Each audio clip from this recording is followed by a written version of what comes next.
out on bond tonight after police say he allegedly pistol whipped and beat an employee who was late to work. Hello, I'm Stephanie Skurlock. Greg is off tonight. WREG's Jessica Knox joins us live with more on this story. You are now listening to the New Age Music and Entertainment Mixtape, baby. You're now listening to A-Rod Music. It smells so sweet when I hit a bitch, pocket full of money, a nigga can't quit. It smells so sweet when I hit a bitch, pocket full of money, a nigga can't quit. It smells so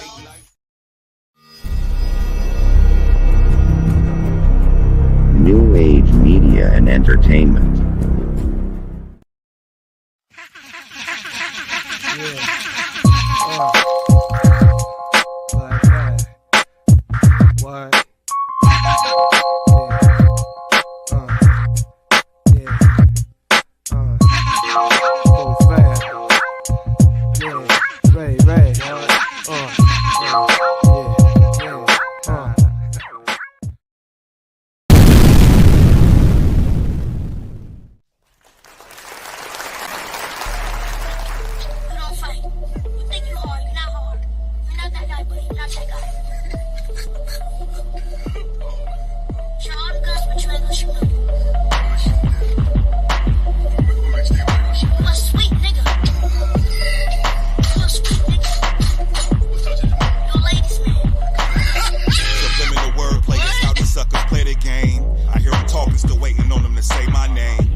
What's happening, y'all?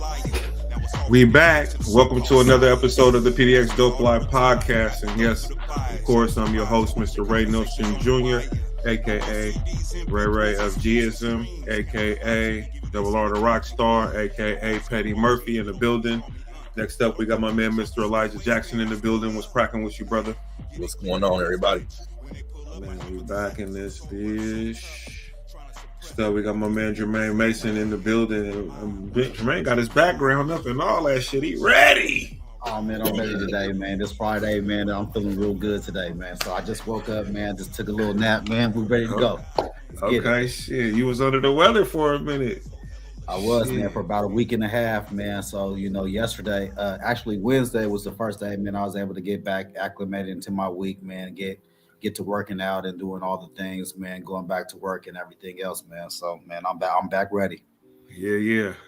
I know when I talked to you sounded crazy. I was like, this nigga was sick for real. Oh, man, I was out of it, man. I got that ADHD going, man. So, you know, I got to stay moving, man. And it was killing me all the way. Because you can't do shit. Man, listen, my mind was telling me one thing, but my body was telling me no. Yeah. Oh yeah, man. I mean, that's gonna ultimately be the winner. It's gonna decide everything.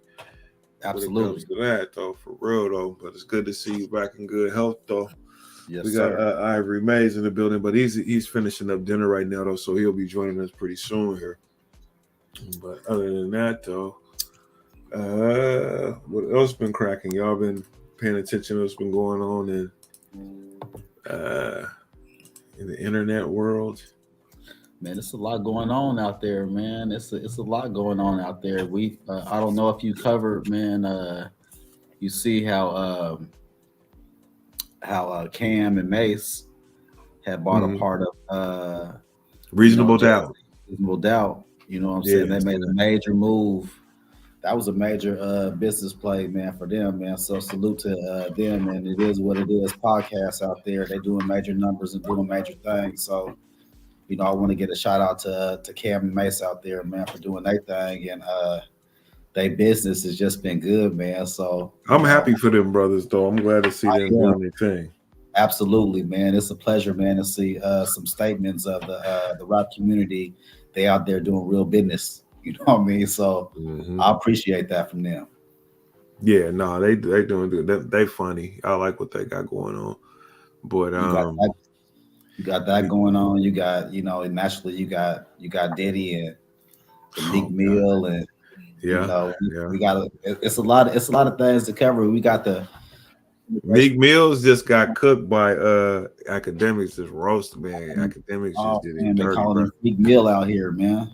Hey, listen. We're gonna have to find that tonight though, because Ack was like I'm about that life though. He was really on his head though. I was like he was clowning, bro. He was like, "Oh, you got all that energy for me though, but you didn't have all the energy for." I forget who he say. Who was it? It was somebody he mentioned that he didn't have that same type of energy. ARAB probably. I mean, he mentioned a couple guys, so it might have been ARAB, but I mean Drake. Yep, he was just like, "How the fuck you gonna try to come at me?" He was like, "Nigga," he said, "I seen your videos." He said, "You can't fight." He said, "I want you to pull up." He said, "If you got them other niggas with you, I will take care of them, you know, as it goes. But just you just come. You can come to my house right now." He's like, "You can't fight." He said, "As a matter of fact, I want you to pull up. I want to see you." Like it's like he said, "You can't fight." It was crazy. It was crazy. I think the one thing about academics, man, he understanding that, you know, most of these people, man, that's out here, man, it's a gimmick. You know, they out here acting, you know what I mean? And, you know, once you get some real money, you know, and you able to kind of see how people move and things like that, you kind of see like, oh, you really ain't who you say you are. Right. You know, and after a while, man, I mean, we all grown men out here. So, you know, don't nobody want to get ran over. You know what I mean? So, it's like if you out here trying to act bad on me, man, you gonna have to show me. You know, so and you know, the one thing about academics is man, he got a major platform and he's the voice of hip hop right now. And you think? Let me ask you something. Let me not to cut you off, but so do you think that he's a bigger name than Meek Mills? Absolutely. Yeah, okay. we not. That's not even a question. Elijah, what do you think? Is who a bigger name than Meek Mill? Academics. As far as what? Just as far as his reach and influence at this point. I mean, I guess far as reach at this point, I would agree because he does, you know what I'm saying, regular content. You know what I'm saying? But yeah, because here we go. Okay, so I was watching Antoine Daniels and he was like covering this shit. So I was like listening to it and he was playing the video, right? Mm-hmm. And he was just like, the one thing he said though is like, you know, like a content creator or a comedian, podcaster or somebody like that is gonna crush a rapper every time because it's gonna take them whatever they want to write a song and retaliate and all this type of shit. But the way he was getting, you ain't seen the video? Yeah, I seen the video, man. You know, I watch Anton all the time, man. So yeah, no, I'm talking about Jax. Okay, I just wanted Jax to see the video to how much shit academics was talking though. Like he was. That's like, my thing. X a hoe, like you know what I'm saying, like. He's a keyboard warrior, like you know what I'm saying. With like he done got into so many issues with so many rappers, and I agree, Jermaine. Everybody ain't what they say they is. I get all that, but he's just a troll. One of them niggas that talk a bunch of shit. I mean, because actually, but Meek Mills got mad at him. You know what I'm saying about that shit. Like, bro, you need to stop that because like some of these niggas you talking to, you ain't really trying to see. Like, you know what I'm saying? And they like if one of these niggas on you was a different story, like. You know what I'm saying? Go ahead. Oh no, go ahead. No, what I was gonna say, man, I think a lot of people, man, they just be sensitive about they're sensitive about their craft and they're sensitive about their music.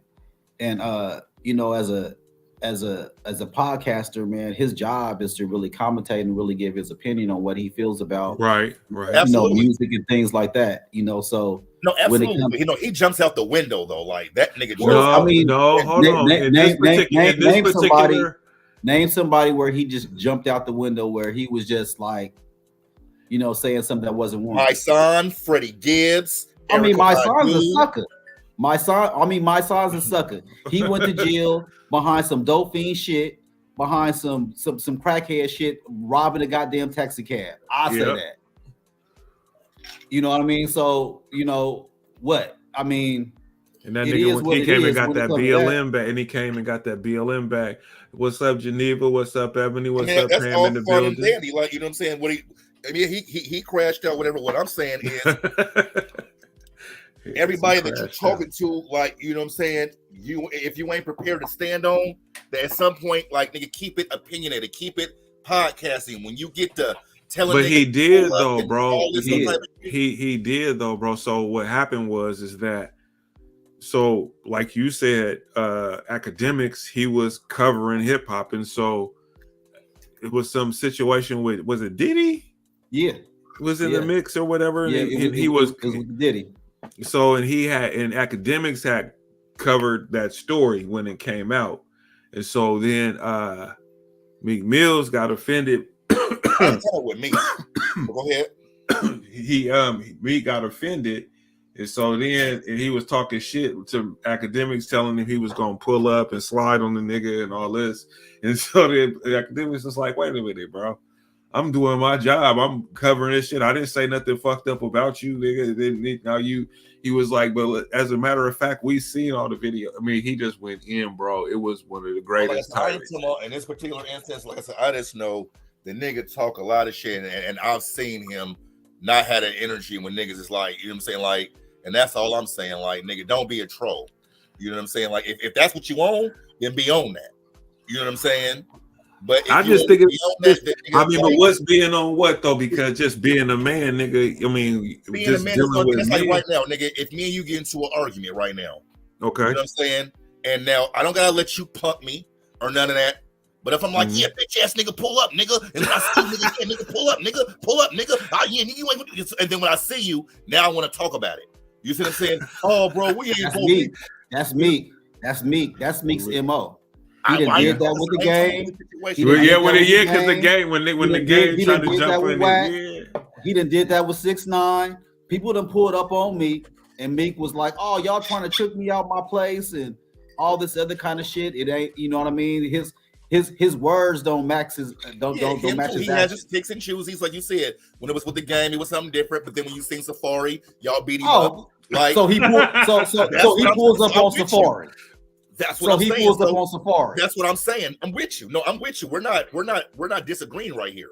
What I'm saying is the same goes for this nigga. Don't have your picks. Yeah, no, I mean, no, Jax, you're right. You're very right. I'm not giving Act no passes. I'm giving him a pass in this situation because the nigga, Meek, he got touched for no reason though, and it looked like, you know, it was other people commenting on this shit though, but then he went at him for what he was. You know what I mean? Like, bro, you keep that same energy though, bro. And then it's like, oh, Ack is saying it's like, nigga, I seen your boxing film, nigga. You can't fight, bro. He was like, nigga, as a matter of fact, you could pull up to my house. You know what I'm saying? He said, I want to fight you. Okay, this is what example. What happened when he tried Nipsey on the show? He got checked, nigga. What happened when he tried Jeezy on the show? He got checked, nigga. Yeah, right man, there. but those is men, though, bro. Men was silent. This was men. Like, exactly. He didn't go on with academic. He wouldn't go on because they was doing a show. That's when him, Star was still on the show, and his chick. And Joe Budden, yeah. And Joe Budden, yeah, but Joe Budden had left and Star came on. But when Nipsey came on that show, Nipsey didn't go on the show because of academics, is what I remember. But when I said when he checked him, he didn't have that energy for Nipsey. It wasn't none of that. Nah, because it was California gangbanging. It wasn't none of that. It's like, yeah, man. Easy went on the show and checked him in his face. Listen, but those is men, bro, and they standing on business. So it's like there's certain guys, you know what I'm saying, that you might be able to get away. But see, he respect that gangster though, right? At the end of the day. He don't respect Meek Mill's gangster, nigga. That's all. And then also, I would say about that, man. Back in those days, you know, academics was kind of getting his feet wet and trying to figure out, you know, his voice and all of that other stuff. And he was under a conglomerate of employment at that point in time. And I think that more accessible. He was more accessible. I mean, we're right here on your face, nigga. It ain't none of that. You in your mansion, you done built your empire, you done built your bread up. You got a security team. You at home, nigga. We're here on set. Say something now, nigga. I'm finna have hitters everywhere, nigga. If I was that, I mean, the thing, when Vlad played with certain niggas and got beat the fuck up, like, you know what I'm saying? He played with Rick Ross like that and got beat up. And got touched up, man. Right. I think that you know, for one thing is I think people are very sensitive about hearing about them and on this incident, because all I can really speak on is this incident. I don't know about the Nipsey Hussle incident. I never seen that. But what I did see is that with the Meek Mill incident, he was commenting on what the affidavit was saying, just like everybody else was commenting on it. And and I think that since academics has such a huge voice, it started touching him because of that. He's able to laugh and joke about stuff. Hold on. You said it was like because he touched on it. It is like Meek Mills took that shit really offensively. Yeah, no, I mean I ain't saying that, but pause though. Good catch. No, hold on, pause again. But like you saying like, but Meek Mills though, it's like I forgot what I was going to say. Fuck it, never mind.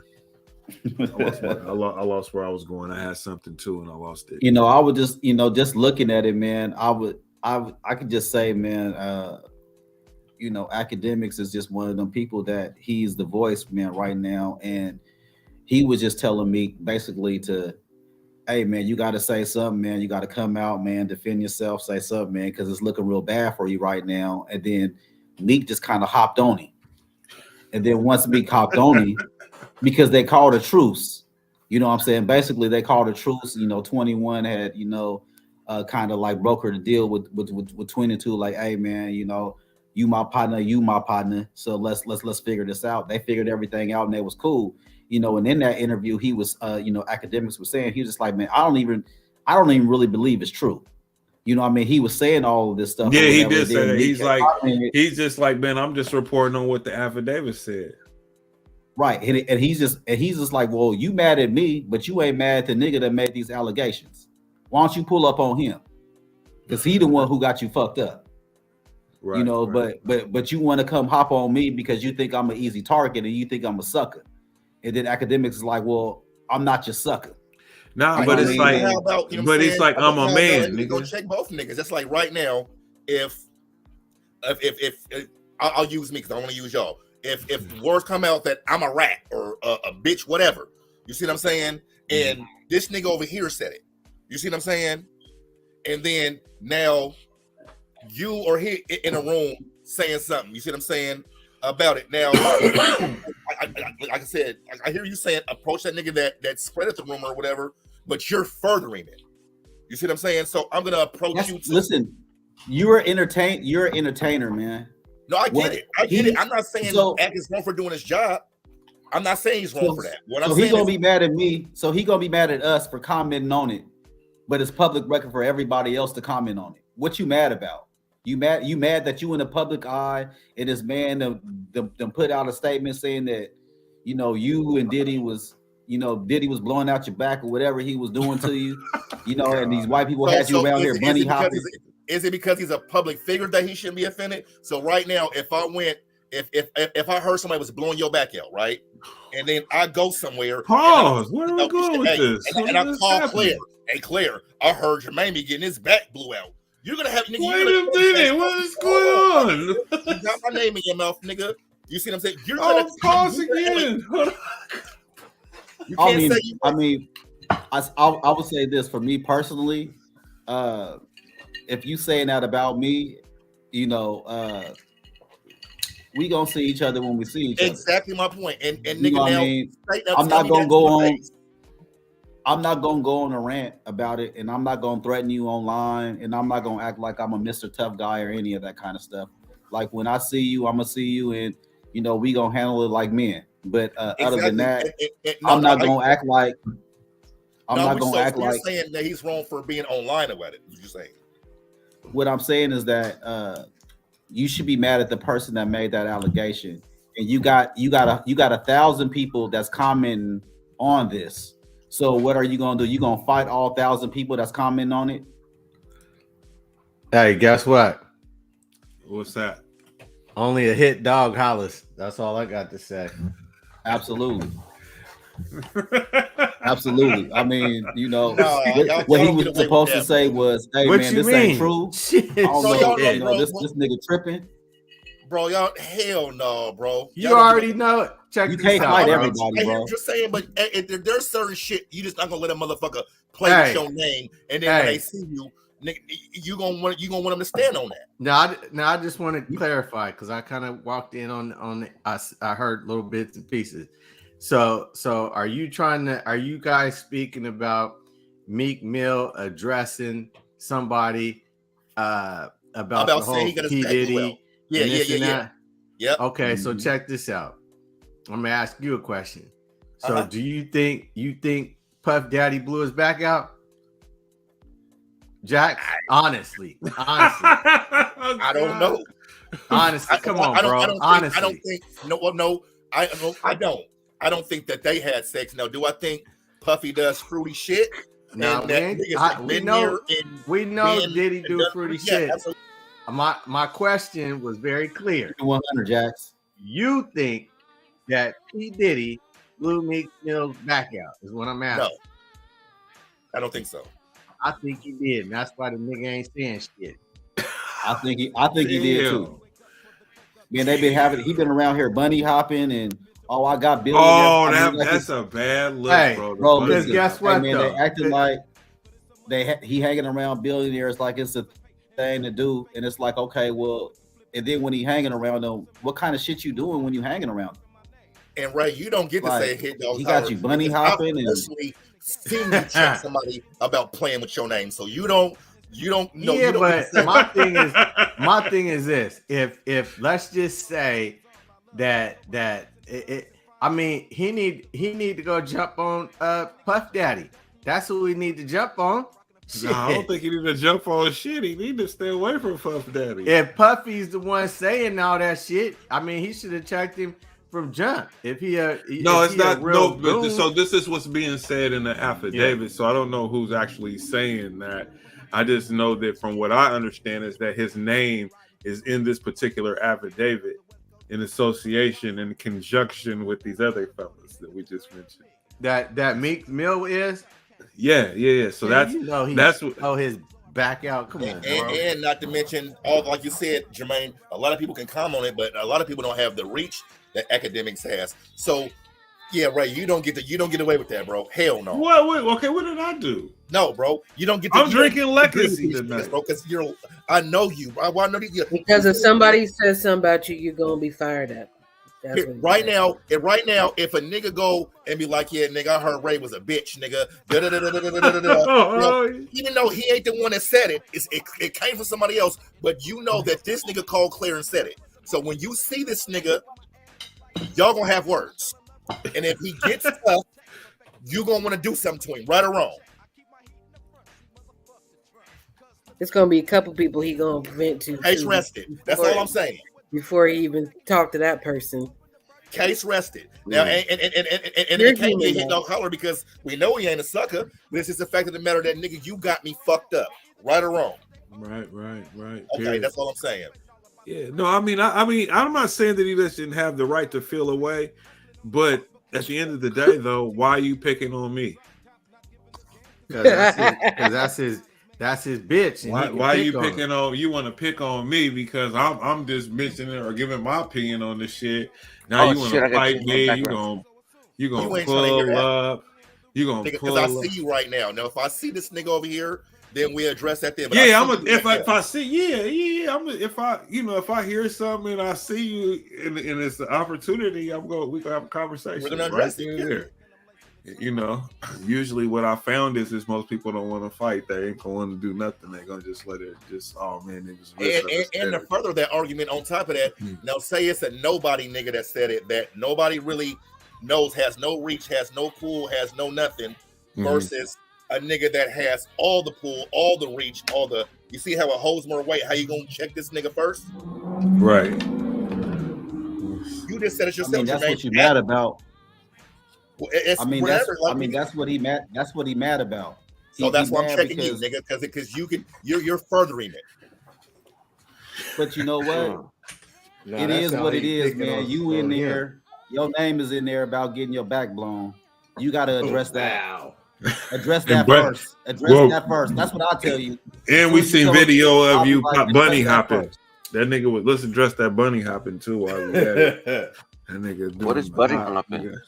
This nigga was bunny hopping, nigga. He had lost a bet, nigga, and the white boy was like, "Yeah, come on, keep it going." And like he looked like a straight slave, bro. I was like, "Look at this." Nigga, bro.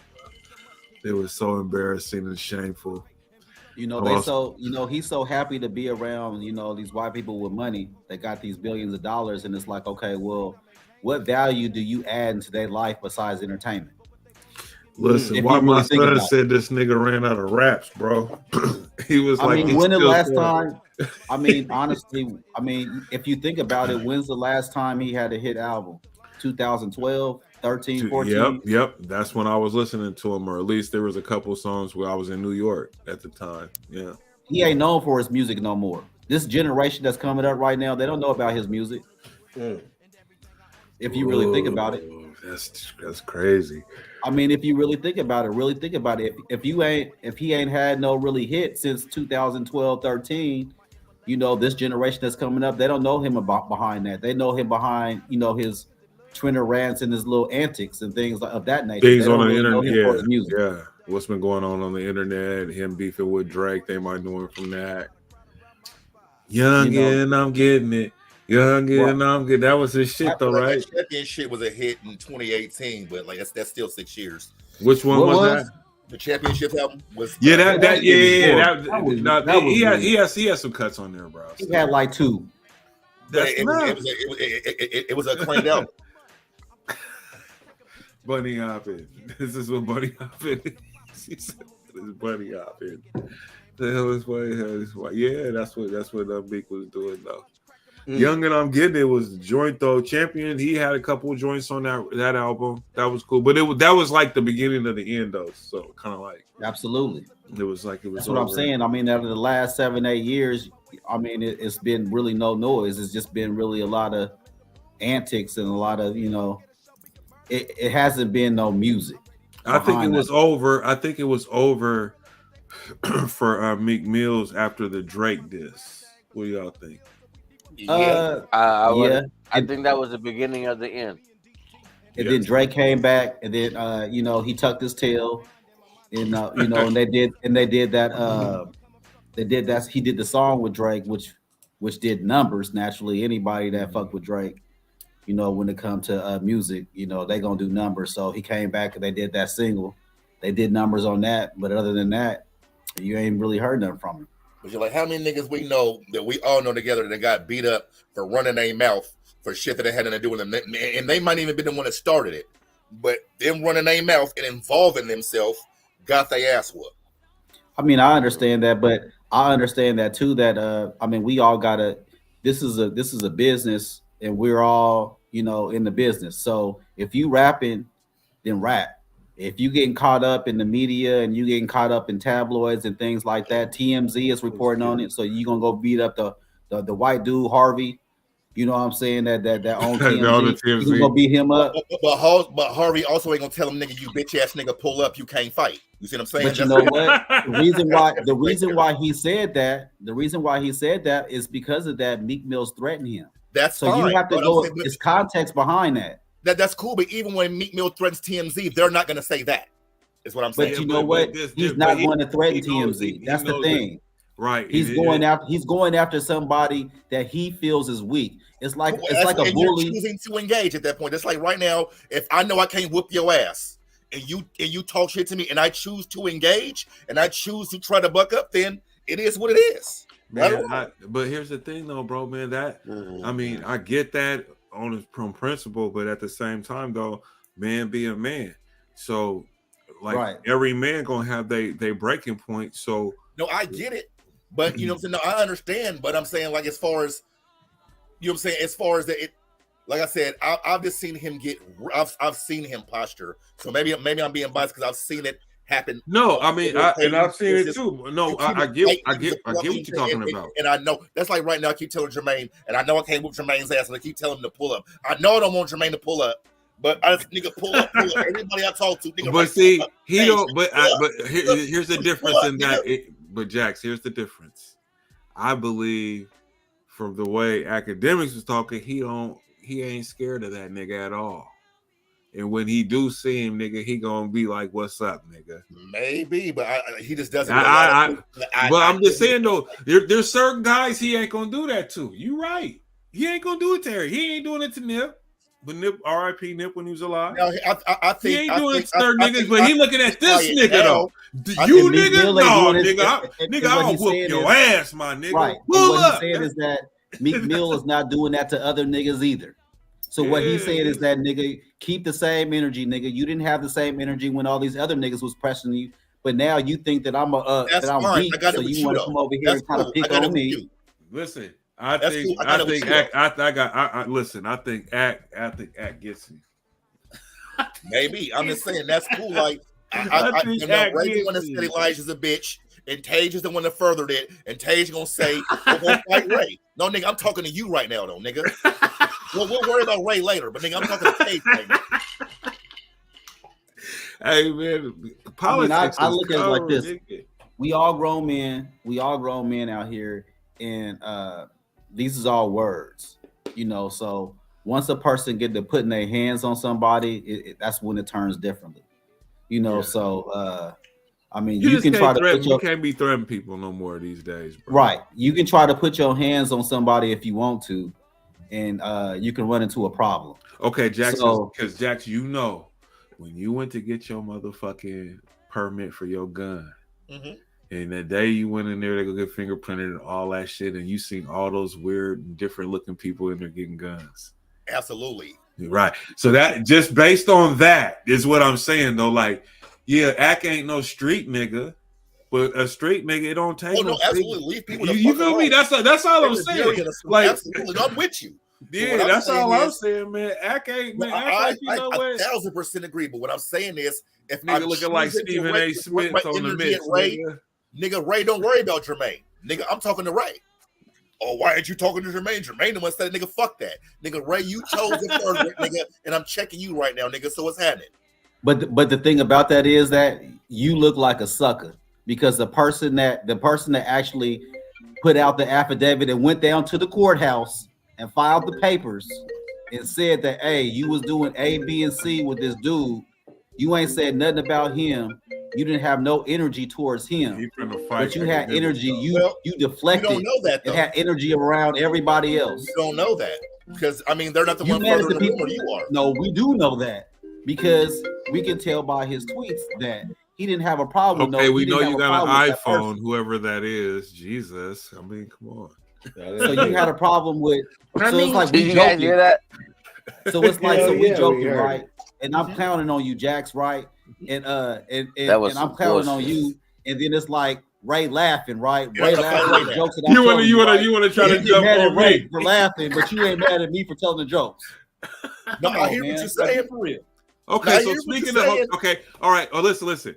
We're not getting anywhere with this academics thing, but I think we kind of are on the same page. But we're not here to get it right. I mean, to be right, we're here to get it right, and I think that nobody's wrong in this situation, but I think Axe is with the business though. But speaking of jokes, Shannon Sharp. Have you guys seen the picture of Shannon Sharp getting out the vehicle lately? I want to talk about this a little bit. Man that had hip surgeries, bro. Like now, you know, I'll be the first to admit I have been saying I'm fair. Now I have been saying he's been being a chatty patty, but like, this is hate right here. They're hating on this nigga. Absolutely. Okay. You said hate. Okay, so Jermaine, what are your thoughts on this Shannon Sharp debacle? Man, I love Sharp. Man. You know what I'm saying? Unc is what, 55, 56 years old, man. He got like 2 hip replacements. And you know, I think that the camera hit him wrong. The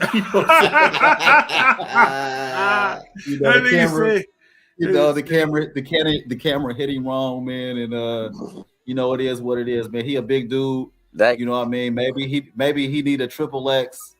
You know what I'm saying? When it comes to them suits that he be wearing, you know what I'm saying? Probably instead of a single X. You know what I mean? Because he work out and everything, man. But no, I'm with Up, man. You know what I mean? So I ain't got no problems with Shannon, man, at all, man. The camera, you know, sometimes the camera can hit you wrong, man. It's a bad one. It was a freeze frame because he did like this, but they caught him with his hands up in the air and it's freeze framed it.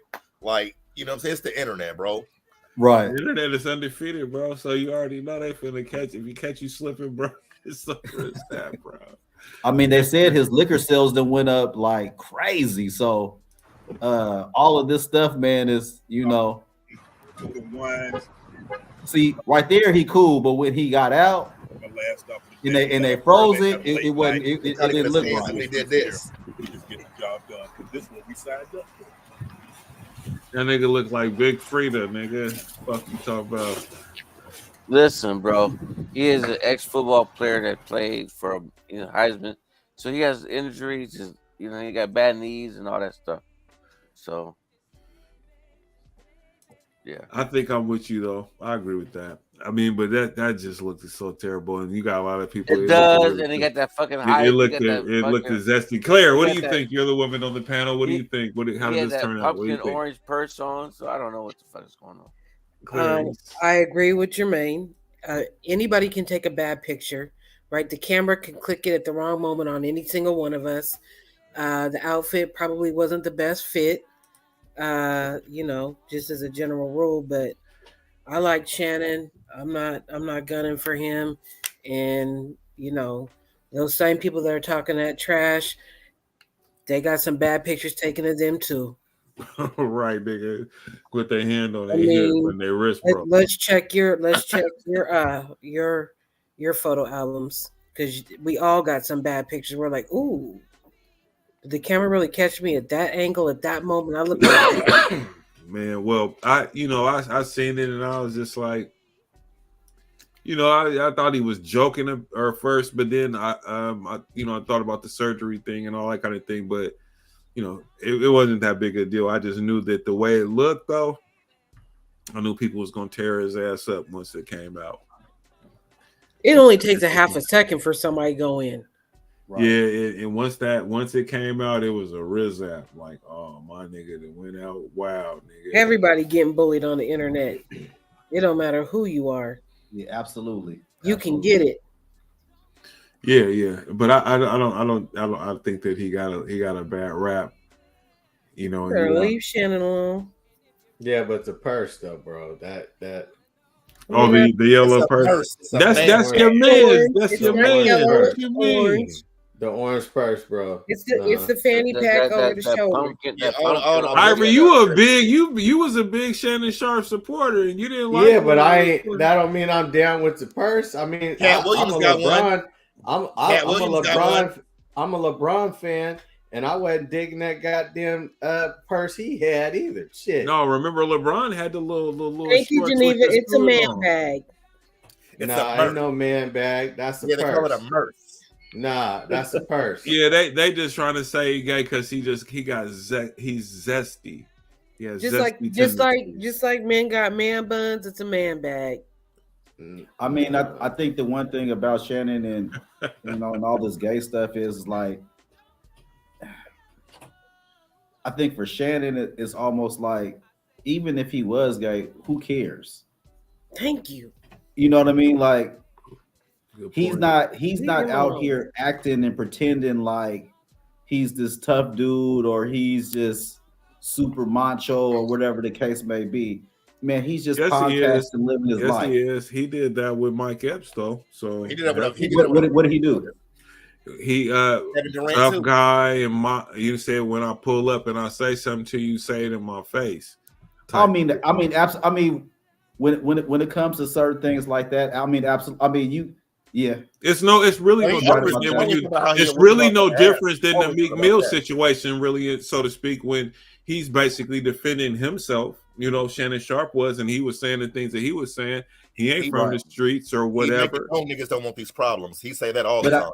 But the one thing about it is he checked himself about that too, because Shannon knew that he was in the wrong because of not just Mike Epps. It was a whole lot of other people that hopped on it too. So it became more popular because he's trying to fight Kevin Durant too. But Kevin Durant called him ignorant. And he was like, nigga, when I see you, like, yeah, nigga, I'm on that. You know what I'm saying? And the one thing about that is, ain't none of them people gonna do nothing. It's all talking at the end of the day, because ain't nobody gonna mess up their money behind putting their hands on somebody. You know, it sounds good that you're gonna beat up somebody, Listen, you gonna do all this, I and then think when you see him, y'all figure it out. What you say? Or he Renard? go one way or he go the other way. You know, you making too much money, man, to be putting your hands on somebody and Renard, they you ain't gonna do frozen. it. Renard, you're frozen. Well, yeah, in the entertainment world, not in the rap world, niggas be getting beat up though. And it looks bad. In the rap world, niggas get beat up. I mean, and Yeah. it, like you said, it looks bad too. I mean, just as being, you know, 50-year-old people and 40-year-old people is crazy. This nigga, man.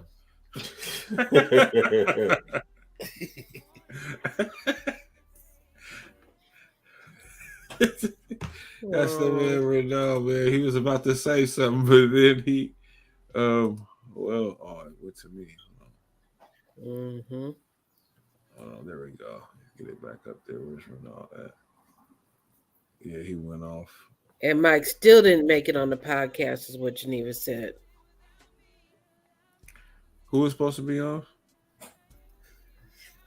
I think that's tiny. It would look like a Mike. He gonna be on the podcast. He'll be on there. I think Geneva. He'll be on there. Yeah, it's a eventually. tiny thing. Yeah, that's gonna happen. It ain't gonna happen like right after all that. It would be cheesy. Yeah, but Shannon's had some great interviews since then. He did an awesome interview with Terry Crews. I love that interview. Oh man, that was awesome, man. I love that. I watched. I listened to that from front to start, and then me too. Had the Steve Stout as well. I didn't watch. Oh yeah, hey, okay. Thank you for bringing that up, Jermaine. So, what was the Terry Crews? Because I didn't watch the Terry Crews one because he's just corny to me. So I didn't. Nah, Terry Crews is the Terry Crews is the real one. He's the real one. That's cool. No. I'm saying like so. Yeah. So what I would say is you watch Club Shay Shay. I know you do. Yeah. Just like when you got a moment, just kind of chill out or whatever. Just kind of listen to it. I mean, I think that it's refreshing. You know, for black men, you know what I'm saying? Just to listen to his story, though, it's really good podcast. I mean, a really good interview with him. He did Johnny Manziel. I didn't get a chance to watch that, but I did watch the Terry Crews one, man, while I was working out the other day because I was off on Thursday, and I was at the gym in the morning, and I was just like, man. So I mean, just for me, just as a man and what I'm going through and dealing with in my everyday life, though, it was a good podcast for me to listen to. You know what he went through. You know, he NFL, all that shit, getting cut, playing from team to team, and he knew Shannon Sharp from when he played in the NFL. So you had that dynamic involved with that whole chemistry when they got together. So they were speaking the same language, but it was one of his better interviews that I've seen, though. But I like the accountability part. That he was big on that. When he was just saying that you know how Terrence Howard and you know Taraji P. Henson is, you know, they were going through disputes when it comes to, you know, pay and all those things, and you complaining about a deal that you negotiate, right? He said, you know, you say yes, but you really mean no. You know, he wasn't knocking them, but he was like, I'm not going down that road. Like if I said yes, I've said yes, and I'm not going to look back, and I'm not going to complain. And I appreciate that from him. And, you know, because what ends up happening is you end up blocking your blessings in the future. And, you know, God got a plan for all of us, you know, so if you keep a positive outlook on things and on life, you know, he's going to bless you, you know, so, and I think by him just, you know, sticking with it, like he said, there's a lot of actors out there that do things for free, or they take, you know, a huge pay cut just to be involved in a movie or whatever else, because they know it's going to further their career. Shit, look at Friday. Right. Now, whether or not you have the right, I think for Taraji, I think what was important for her was that she didn't have the right representation. The team, because she fired them motherfuckers. And I would say they wasn't putting her in position. And I would say the same thing maybe for Monique. At a certain point too, she might have not had the right representation to help her with that when she was at her peak, when her movie came out and she had all those accolades from that. I think the representation, the business side of it, is extremely important, especially in entertainment. And if you don't have the right representation, then you know, that can treat you a certain type of way. Well, her daddy wasn't. Her daddy wasn't. Well, not just that, but fucking ROI. I mean, people have to look at that shit. I mean, it's a business at the end of the day. I mean, Absolutely. you gotta look at who's bringing in the numbers. I mean, Right. and that's what's going to determine, you know what I'm saying, what you can demand. I mean, I understand that they're saying there are women, equal rights, all that. I get it. You know what I'm saying? But if you are bringing in the numbers that you're requesting, then you have an argument. If not so much. Kind of like with the WNBA. The NBA, But the problem is with black every women, single that's year. not proving to be true. What said it again, Clara? The problem is with the black women actresses, that's not proving to be true. What do you mean? They can bring in the numbers, and they're not getting the offers that their counterparts who are white women or even black men are getting. I don't know if that's so. Here's the thing. Just on the strength, white actors, white women actors, or whatever is going to bring in more than a black actor. That's just how that's going to play out usually when you have big white actor stars, the Selma Hayek, all these people, it is, you know, versus Taraji P, you name them.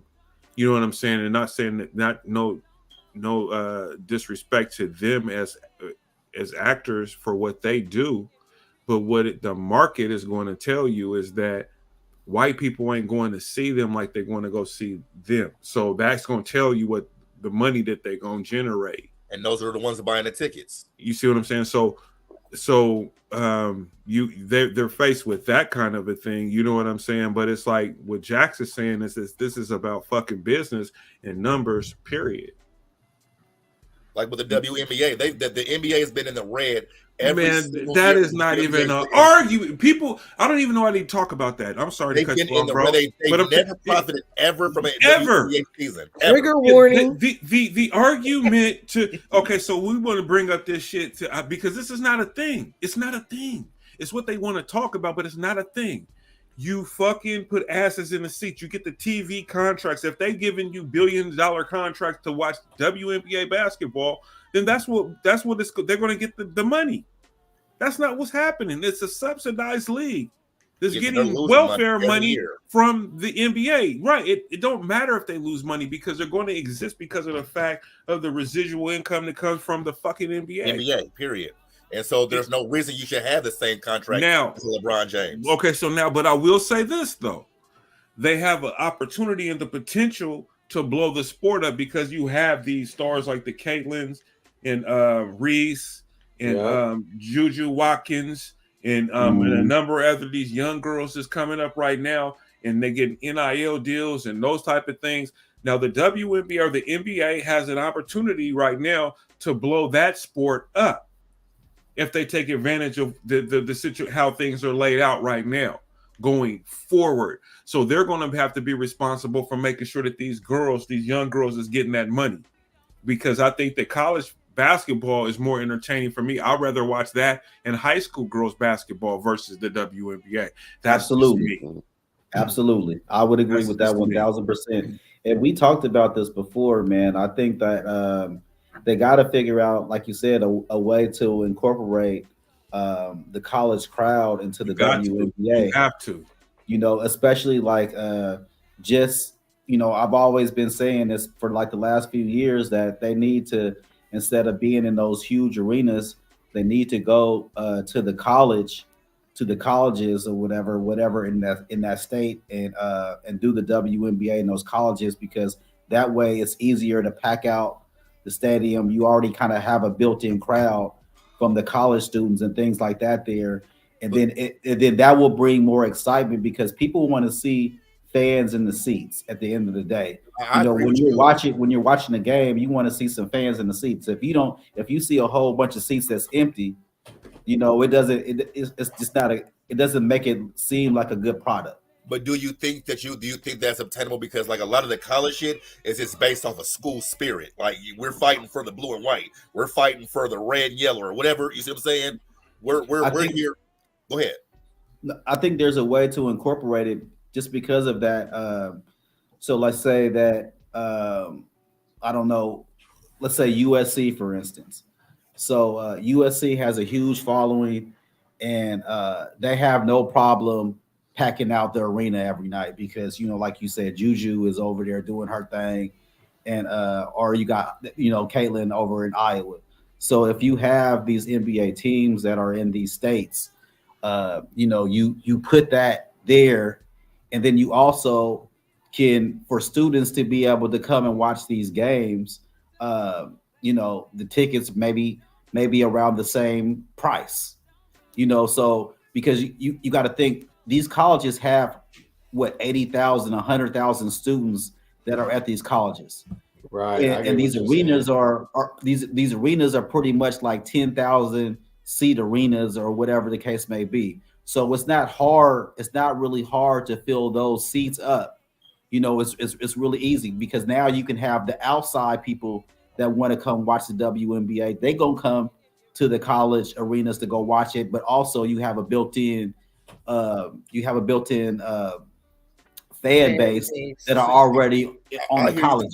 The reason I was asking is because, like I said, with the college games, like you said, they're fanatics. Like, but a lot of it be based, like a lot of the people that be at the games aren't necessarily even sports fans. It's just more or less we're rooting. It's alumni. I went to school here. You said we're rooting for our school. Well, and the towns are supportive. Right. You know what I'm saying? So versus a WNBA team or NBA team, what am I really vested in? You see what I'm saying? Right. No, that's true. It's true now. But what I'm saying is they have an excellent opportunity with the talent that they have in transitioning that what Jermaine is kind of talking about. I think that can happen. But I don't think that they've been doing a very good job previous, you know, and they're really it's going to have to be kind of like what happened with Magic Johnson and Larry Bird when they came to the NBA. The NBA was fledgling at that time too. And they got these two stars. And so it's going to take something like that. And the way society is today, you know, people are going to gravitate to that. You know, they're going to promote it and push it. So, I mean, I think that that's going to be their chance to grab people. Maybe, who knows? But back to the acting thing, though, Claire, like I was saying, ultimately, it's just really what the market is going to produce. And it's like, okay, well, how many white boys is going to see Taraji P? I mean, I hear what you're saying, but you're having black women who are repeatedly saying the same thing. And you have black women who have been in the game for a long time versus a white woman actress that's coming on scene, been in one movie, getting, you know, a contract blown out the water. And you've got these other women who are vets who've been doing this for a long time, who have been in big movies, et cetera, and so forth. And they're all saying the same thing. But are they garnering the same attention as this newcomer? That's kind of like the Taylor Swift Beyonce thing. Like, Beyonce's a fucking icon. You see what I'm saying? Well, are they being? It's Hollywood marketing them, right? So, like, there's that too, right? Yep, that like, matters. There's the advertisement that's going with that, but I'm just saying, like, it's not like Taraji's statement is a one-off or Monique's statement is a one-off. Well, white America statement, like the women are consistently talking about this and they're supporting each other and saying, like, yeah, we know. I mean, but I just say like this: that white America is not really. They're not buying. Are you guys doing what you need to do and going to the box office like you should? Oh, they're sure. They're blaming on the guys. Hold on. No. It's not. No, not blaming you guys. It just happens to be all men on this panel. If there were other women, I'd say the same. Okay. But no, not really. I mean, it just depends on what movie it is, though. Yeah, because I don't. I'm not going just because they're black. I'll tell you that. Right. I don't operate like that at all. You know. So my thing is this though. I like Taraji P in movies, and if she's in something that's interesting to me, I will most certainly go watch her. So she's going to get my dollar because I like her. But how many white men are like me? You see what I'm saying? I can identify with a Taraji P or whoever it is. It's a black star that's, you know, that's good or whatever, you know, and I can go see that. But at the same time, though, it's like I'm just talking about market value. You know what I mean? So you're saying that the black women actresses have a low market value. I mean, the numbers don't lie. It's not to say that they're not getting good, Claire. I know it sounds fucked up, but I mean, that's what all I'm saying is that you go in and you negotiate. You go in and you negotiate, and they're gonna pay you, and then you sitting up there talking about, oh, well, I need to be paid this and that though, but you gonna settle though. to be Well, in no, don't get me wrong. Don't get me wrong. I've felt Shannon when he said that, and Jermaine's right in his point for bringing that up. Like there is nothing but whole truth to that statement, right? Mm-hmm. You agreed to it. You signed the contract. Like there is that, right? But all I'm saying is that the black women in Hollywood are. This is not like a brand new conversation. Absolutely. Right. And so the other thing is that, you know, I understand what you're saying. Like, if I don't want to go see the movie, like if that movie is interesting to me, I don't want to go. But for me, it's the understanding of the correlation that this is how they get the films, is when people go to the box office and support box office weekends. It's when you support, now it's a little bit more difficult to support TV programs or series or whatever nowadays, because you've got all the streaming things going on and whatever the deal is. But that's how they get primetime shows. Okay, so check this out. Network television is when you support but them. if we're not, if it's not a quality product, so we should still patronize it. I don't know if it's a quality product if I don't go and see it. And so I'm going to go. I like see this it though. at the Here's another thing though too. And I'm going to watch it on prime time if I can. So I look at a guy like Country Wayne, right?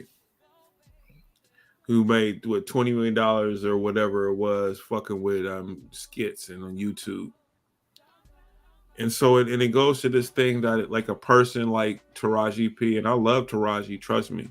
They are not marketable, or they will not market them. There's my question. Well, whatever it is, if you're looking for somebody to do something for you, then you're gonna be subject to whatever the fuck they want. That's so really the question is right, so the question is what you gonna do about it? So a person like I was saying, like a Taraji P Henson, who has a name, who has a strong following and support system in the black community, right? What makes you think that she couldn't take her knowledge in her networking ability, her value, the social capital she has to do what she wants to do to make her own money? Because that's what, like, you got guys like Country Wayne and a lot of other content creators who are getting paid off of just doing skits. Well, not just that. Like right now, if we have a show and Ray can only sell out the Roseland and Jermaine can sell out the Rose Garden, who's going to get the bigger pay? Jermaine is, because he's selling out the bigger venue. I mean, that's just what it is. They're going off of. I'm pretty sure now. If Taraji was doing the same numbers as all these people was doing, and she still wasn't getting the pay, that's a different argument. And I would say also with that, it's the roles that you choose to play in as well. So I would say, like, when she had got her role in what was that, Benjamin Button, she's a phenomenal actress to me. She's phenomenal. I agree. She's one of our gems as far as black women when it comes to actress. She is phenomenal. But I think it has a lot to do with the roles that you choose to play in that are more worldwide, universal. But what about the role being offered though? Because that comes. Thank you. You said what? The roles that they're offered to be played, like, so I mean, I get all. Are you looking that. to cast a black woman, or are you looking to cast a white woman or an Asian woman or whatever? Right? Why do they always have to be? But it's going to be because they're going to go with they're going to go. The Hollywood theater is always going to go with the most marketable person, and who's the most marketable? But that's like the question. Wall Street. Like I said, I would also, that's your representation, because she can play. Like I said, she's a phenomenal actress, and her palette, she can go from one spectrum to a whole nother. She's dope. So it's not like she can just stay in one lane. I just watched her in Hustle and Flow though. She had me tearing up when they she can hard out here. Right. You see what I'm saying? So she can play Hidden Figures. She can go from one end to the other. I just think that when you choose to stay in the black market, so the color purple, I mean, how much money was they really thinking they was going to get off of that? They lost, I think Oprah might have lost 50-60 million off of that. You know what I mean? So it's like it's the roles that you choose. It's the roles that you choose to pick as well. I think that's extremely important. You know, Well, so some things shouldn't be redone. Some things you should just honor the beauty of what it was in the moment and say, this is never going to be able to be touched. right. Listen, I mean, what they should have did. So Oprah, she's a clown though, because see, this is what I'm gonna tell you. They fucked that whole thing off. What they should have did, they should have remastered it and re-released it on Christmas. What's up, Marcus? We would have. What's up, family? What's up with y'all? they'd have made a killing if they would have done that. That's what I think. I mean, George Lucas has shown you time and time again that works. So wouldn't the onus be on Oprah this time to make sure they were paid equitably, being that it was? That's what Ivory. Me and Ivory had this conversation in depth. Ivory, I mean, I don't know, but do we know that they weren't paid equitably in The Color Purple, right? Like, so the thing was is that comment came out when they were doing the marketing and the touring, the advertising for the movie, but were they speaking directly about that movie, or were they complaining about accommodations for that movie? Hold on, or were they speaking about roles in general? Because when the first time she made the comment, like they're sitting there and she's talking about how it's like the first time that Fantasia has played a lead role and she knows what it means, and so she's there to like trying to lift her up and kind of be the wind beneath her wings, and that it's hard out there. And then she goes into the fact that like it's hard to do lead roles when you don't get paid. But to me, when I was listening to her talk the first time and I heard her say that, I didn't necessarily equate it to her talking about this particular movie so much as it's a general statement. So even if that's the case, then that's terrible timing. Like, well, don't get me wrong, I don't disagree with that. No, I don't disagree with that. Yeah, it's a lie. I mean, shit. Sometimes enough is enough. They caught her on that day where she had a fucking enough. I mean, we don't know if that was the time they didn't have no goddamn food when they asked her the day later. Like how was this or the fact that they gave her a rental car and expected her to drive herself. I mean, she was probably, we don't know what happened that day, but there was some tension. Because when her and Oprah was standing on, what was that, Empire State Building or whatever they were standing, you could see the tension, bro. Oprah did a whole interview with her after that. And Oprah full of shit. They did a whole interview. She was the first one Oprah interviewed for it. Oprah ain't shit. She got all that money. Pay them. Set the bar, like me and Ray was talking about. She got all that money she could take. Well, she took this loss. Well, she got all that money, pay them and set the bar. Set the bar. Exactly. Shit. See, for me, I look at it more or less of an investment. And I'm like, to me, who's snoring? I'm tired of seeing slave movies. I don't want to see no more slave movies. That's just me personally. I don't want to see no more of that. I don't know what he got going on. Get him a snuggie. Get him a snuggie. One of them. He need a snuggie. Yeah. But I don't want to see no more slave movies, and I don't know how many white people want to see that either. And I'm pretty sure they're tired of seeing that too. And then most black people don't want to see slave movies either. Especially, I heard it was a musical at that. It was based off of the musical, right? So there was the book, and then there was the movie, and then they made the musical based off the book. Yeah, and the movie. And this movie's based off the musical. So yeah, it was a musical. Yeah, to me, it was a bad investment from the start. I mean, I just watched a movie that Oprah had executive produced. It was an older movie. It was with Denzel. I'm sick of Denzel Washington white savior movies. They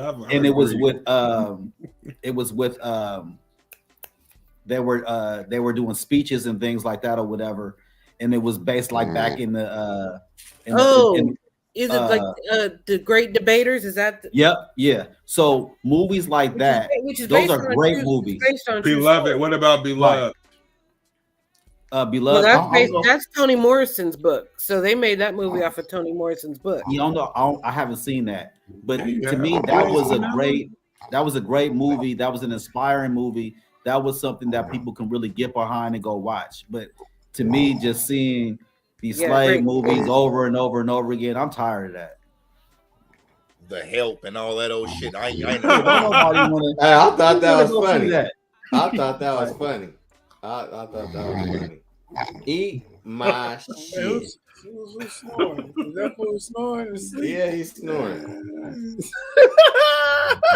You might as well time him out. It's been a hard week. It's been a hard week. Boy. No, Geneva, I don't think you were thinking. Oh, Beloved was Beloved. I ain't watching none of that movies. The Help, 12 Years a Slave. I thought 12 Years a Slave. Who wants to see but that? hey, That was listen, funny, bro. I seen that shit, bro. That It shit did. had me in tears, nigga. I was just like, man, I'm with fuck you, this Jermaine. shit, But bro. again, that's I did also not based hear off that. a true story, right? So Yeah, I know, and that's what I'm saying. And when I watched that shit, I was sitting in, it was late night. I remember I just was watching that shit, nigga. I had the was man's like, book. oh my god, nigga. I was like, You don't have nothing inspiring to show black people. I am in fucking you just want to tears show black watching people. this You just shit. want to get black people mad and angry. Like Yeah, it had me mad. It had me crying, nigga. I was like, lemonade, Crown. The lemonade is good. I'm drinking Legacy.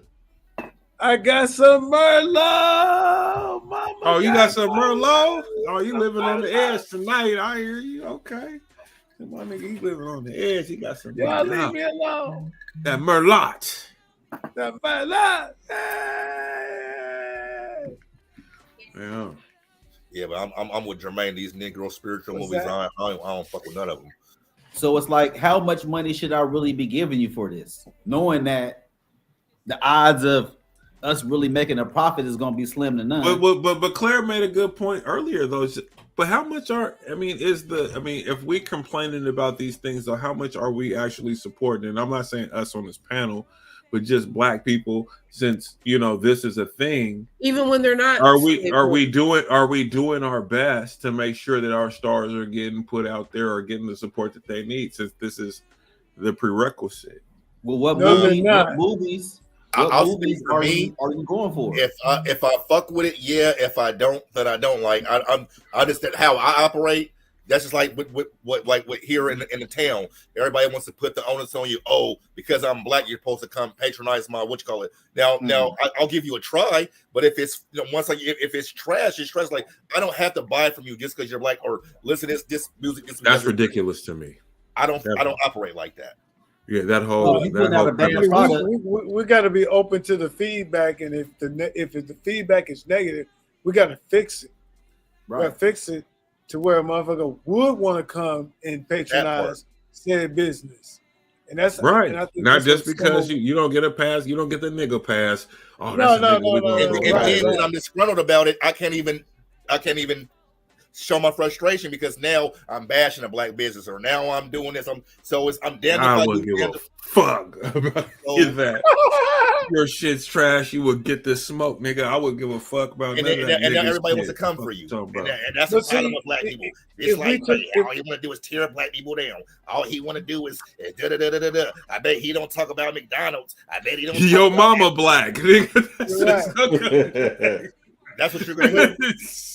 But if we took the constructive criticism in the right, voice, or right whatever, way, the right way, yeah, man, it'll make a difference, man. It'll make a difference because you all on this panel. If a motherfucker treated you a certain kind of way, but then they fixed it up at that moment, whether it be a restaurant, car service, or whatever, you're gonna patronize their business because they respected your dollar amount. And a lot of times, delivered the right way too.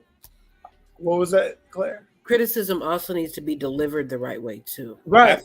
Yeah, that's what I'm saying. In the right way, so that people can accept it. You can't just shit on somebody's, say, hey right. man, why don't you try this or whatever.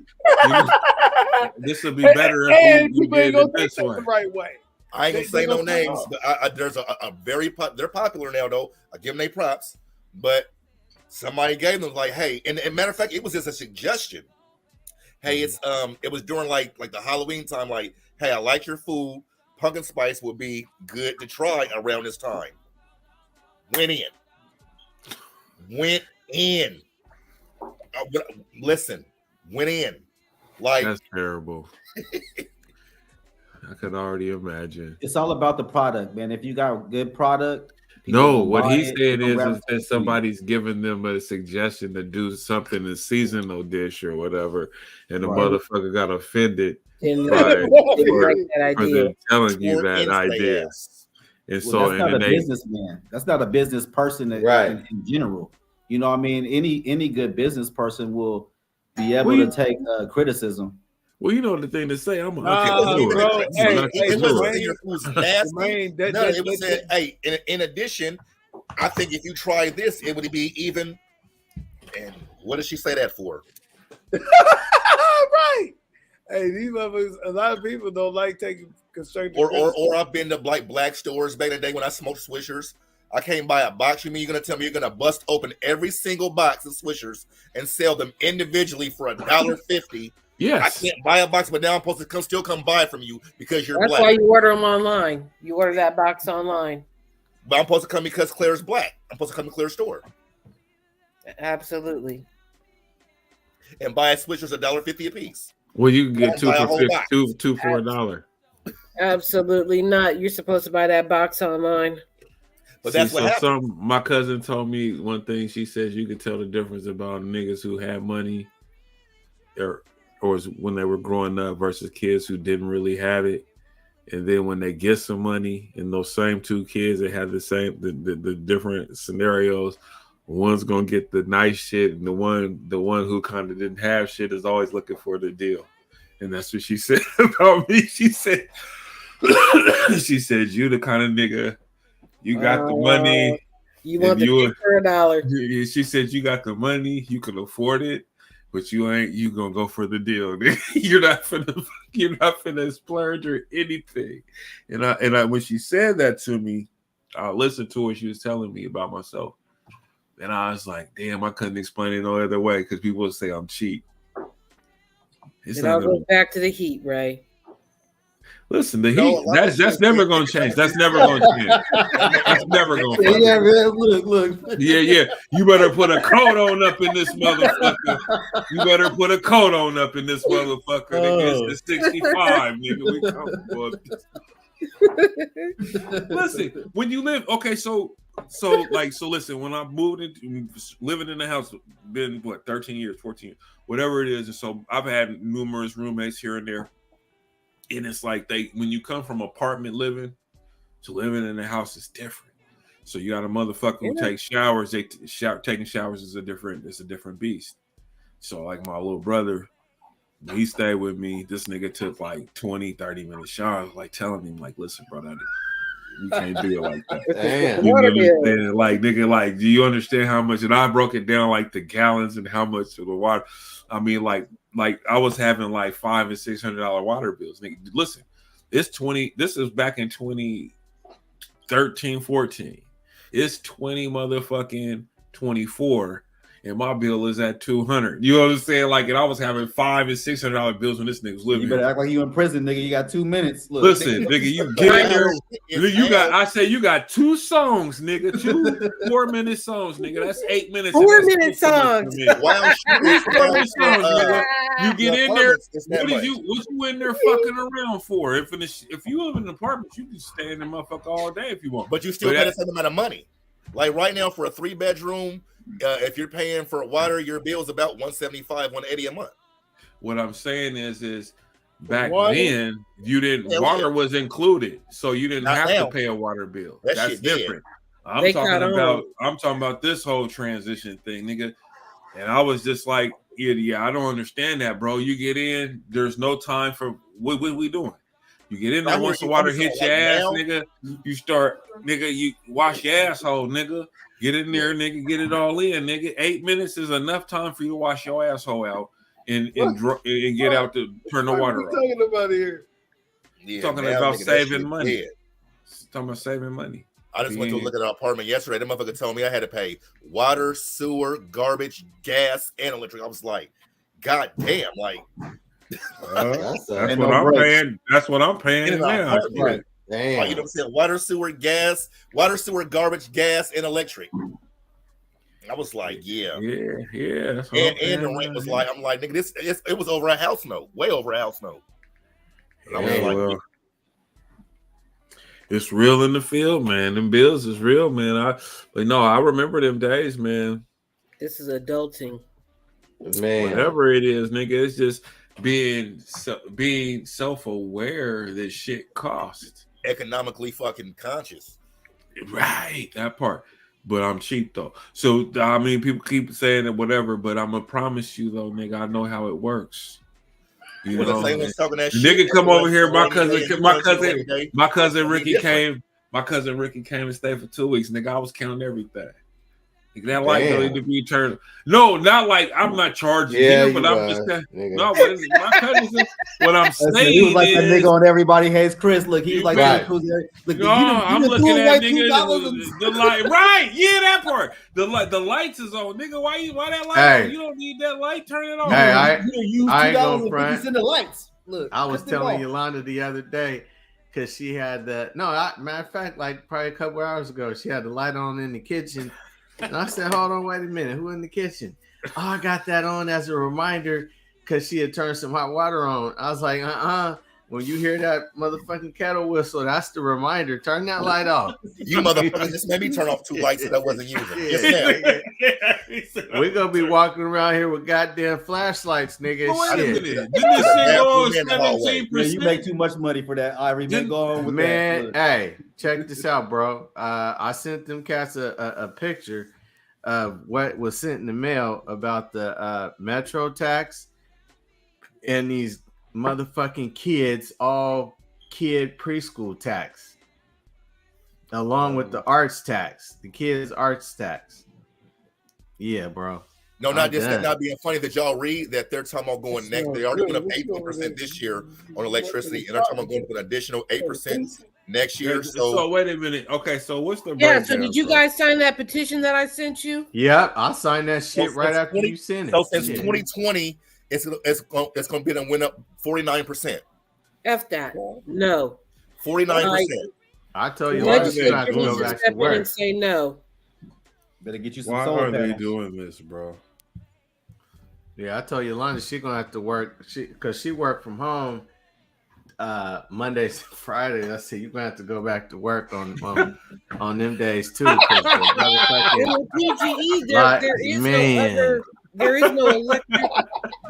There's no option for electricity. Like they have the whole monopoly, right? Like man, your electricity provider is PGE. Period. Point blank. Well, see, here's the thing. Somewhere else. I thought I would be saving with my work from home day. I get to work from home. I got it 1 day a week, and so you figure you're saving on gas. Cause I want to drive out to Washington to go to work. But shit, with the way they're raising up rates and shit like that, I'll be like, fuck that, I'm going to work. You know what I'm saying? It's cheaper for me to just go ahead and go into the office and get it in instead of sitting here, got my gas on because it's freezing in this motherfucker, got lights on, TVs on and shit. I'm in here running that for the whole day, 12 hours straight. Exactly. Nigga. You know, I could be at work, nigga, just, letting this shit chill out. Oh, that's super cheap. Am I cheap? Y'all, I don't know. I'm just saying, though, I be thinking about stuff like that. On Gangster Gang.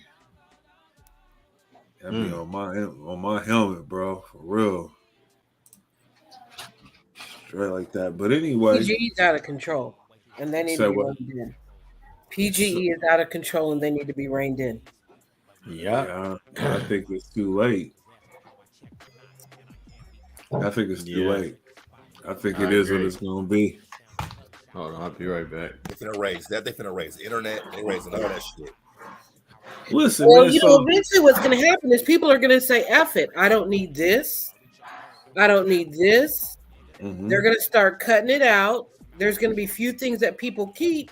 So then, people are gonna start getting rid of their extra shit. Right, because all you need is one straight. I mean, we can go back to regular TV style. That's right. That's easy for us from our generation. I'll have like 2 streaming things, you know what I'm saying, or whatever, You know, to make sure I got my shit and I can rock. I'm cool. And be done with it, right? Start cutting it and start cutting out all that stuff, right? And people are gonna start dialing down, going back to the bare minimum, and now all these other extras that have been making money, they can kiss it goodbye because the Wi-Fi people and the electricity people and all them other people is taking up your money. Yep. I mean, they'll be able to really learn something from people in the early 20th century and the late 1900s. Right. Reading books and doing all that regular shit. Doing all that regular shit. Getting back to that. You know what I mean? Yeah. Start spending time with your friends again. Like, oh, well, let me cut the text messaging off my phone. Let me get down to the most basic plan. I've had a couple of friends who have changed their phone plans. They're like, motherfuckers that still got flip phones up in this bitch. They're like, no, cutting this out. I'm going to $45, please. I don't never upgrade unless I absolutely, as long as my phone get an update and that motherfucker, I can make a call on it. You see me right here. You just see, I'd have had to use literally a fucking pencil to push the buttons on my phone. Like, I don't give a fuck about no phone. Yeah, I'm the worst. So do any of y'all ever go to the bathroom without your phone? That's the worst. That's the worst. I gotta have it with me when I'm in the bar. I'll be searching. You gotta have it? Yeah. I gotta get over that. One time, just the other day, I got on the toilet, nigga, and I was like, oh man, shit, I left my phone. They gotta go ahead and have this dumb shit without my phone. It used to be before phones and shit. It used to be the source of, as long as I had a magazine or something. Yeah, right. You had magazines on the back of the toilet. Yeah, you had the whole stack on the side. Nigga, you sit there and thumb through some shit. Why you taking this shit? I'm trying to get in and out, man. Take care of business. Get up out of there, bro. We done it. Nigga. Water. That's my place of solace. I'll be in the bathroom. Oh, my kids be like, Daddy, you ever gonna come out the bathroom? Hell no, I'm hiding from y'all. I'll be in there for 2 hours. Nigga, I'll go in the bathroom, nigga, because I already know after I take this shit, I'm finna jump right in the shower, nigga. I'm not even finna, you know, I don't got time for it, bro. I'm not finna do that. It's the process. We go sit there and take a shit, just get back dressed. If I take a shit, I can do. You know what I'm saying? Just think about that. I tell people, if you stuck your hand in some shit and then you wiped it off with toilet paper, your hands still smell like shit. Your ass smell like. Damn. I wasn't thinking like that, but I'm just saying though, like my whole thing, you take a straight gangster, nigga, and it's like I'm straight. What do you think your ass smell like? All you did was wipe it. Right, all you did was wipe it. That's why you, man. Hey, so imagine you gotta have some baby wipes, people. Always keep the baby wipes with you. And they got flushable wipes too. You want the flushable ones? You want those ones? Yeah, I have flushable wipes. I wouldn't give a fuck what they was at work. I keep a pack. I got something in my drawer at work right now. I got to take shit at work. I take them thinking, oh, that's the work. Nigga, that's suicide. It drives you to the edge. It drives you straight to the edge, bro. You don't want that. You sitting there in your car, nigga, driving back, nigga, your ass nigga, you like, fuck. Nigga, you get home, nigga, you go straight to the bathroom. You got to get that little bit of turd you didn't get out. So you get that piece out, you gotta jump right in the shower. I'm a clean nigga, bro. I don't fuck around, bro.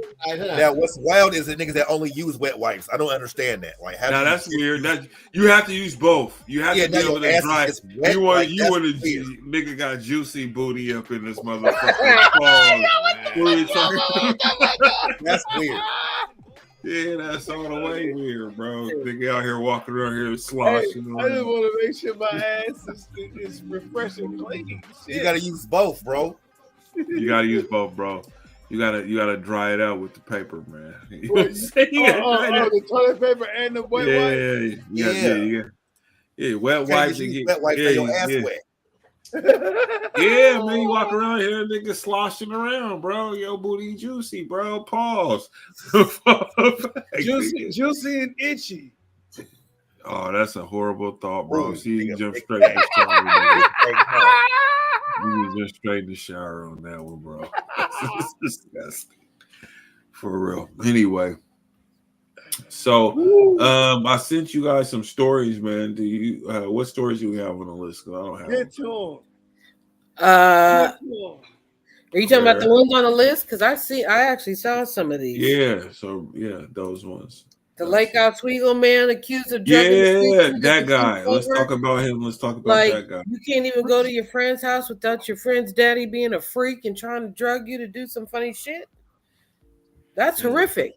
And they were, the blessing was the one girl was able to get Call that her text mom, to her right? mom. She was like, it doesn't, like, I might be asleep. Still, please come get me no matter what. Like, please, please, please, please, please. And the mom told the other kids' moms, and they all showed up, and then the dad was being funny and not want to let the kids go. Hold on, fam. If I'm coming to get my child, I'm coming to get my child. You don't get to make an executive decision about where my child goes. If I'm coming to get my child, I don't care that they're asleep. I'm going to wake them up. We're out. Yeah, like the dude when he shows up to the house. When the parents showed, he was reluctant to want to give them their kids back. You don't give me mine. I done laid up on this table and had these babies. No, wait a minute. Run this back now. Who would give? So here's the deal. The girls are over at one of the homegirls' house having a sleepover. I have it right here, Claire. The dad's drugging them. In the smoothies, in the yeah. So authorities said that during the sleepover at his home in August 2023, he put benzodiazepine, you got you. Okay, you got it. Okay, an anxiety sedative in smoothies for 3 preteen girls. According to court documents, Maiden was released on $50,000 bail and on the stipulation that he has no contact with any minors or the victims, and that he doesn't enter places where children are commonly present. So let's say here he faces 9 charges, including 3 counts of causing another person to ingest controlled substances, 3 counts of applying a Schedule 6 controlled substance to the body of a minor, and 3 counts of delivery to a minor of a controlled substance 6 substance. Hey, you can't put that up so we all can see it while you're reading it. What do you need to see? There's no pictures. Oh, ain't nothing. Hey, you want some pictures? No, there's no pictures. The little girls over there, and he was giving them benzos and they milkshakes. Like this is minors. They ain't gonna have no pictures of the kids or nothing. It's a picture of the court. Just the story as you read. It's like Mexican type Okay. Hold on. Let's see here. So here we go. That's what it reminded me of South Park Mexican. Yeah. So Anybody trying to see if he's in on Facebook or anything, Instagram? Here's his name, Michael Let me look. Maiden. Hey, look him up. Somebody look him up on Facebook, man. I'm about to right now. Oh yeah. Hey, when you pull him up, let us know and share that shit. Let's see what this fool look like. Right, go back up, Ray. Go back up real quick. I don't think they have a picture of him. To his name? Yeah. Well, click on the link that's right there next to his name. The man accused of drugging 3 girls. I'm on my phone. Like his picture's probably yeah. Right here, Claire? Yep. Where's he from? He lives in where? I think Clackamas. It's in Oregon, Lake Oswego. Lake Oswego. Okay, there you go. Yeah, nah. Mama. No picture of him here. He must have took his shit down. There's a picture of him somewhere. There has to be. I'm sure. You ain't did that, and I got your picture somewhere. I'm telling you. Oklahoma. Let's do Oklahoma. Yeah, there's a Oh, picture. there he is. There he is. Blonde hair. It just says 12-year-old incident unfolded in August last year when 3 12-year-old girls allegedly exposed to prescription drugs. That's horrible. Like a pervert. Let me see. But no. Wake your ass up. Snoring and shit. Oh shit. Thank you, Geneva. Disturbing news out of Lake Oswego. Police say a man has been indicted after drugging girls at a sleepover.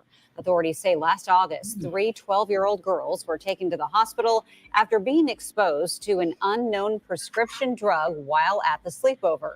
According to police, 57-year-old Michael Maiden of Lake Oswego, who was the host of the sleepover, was responsible.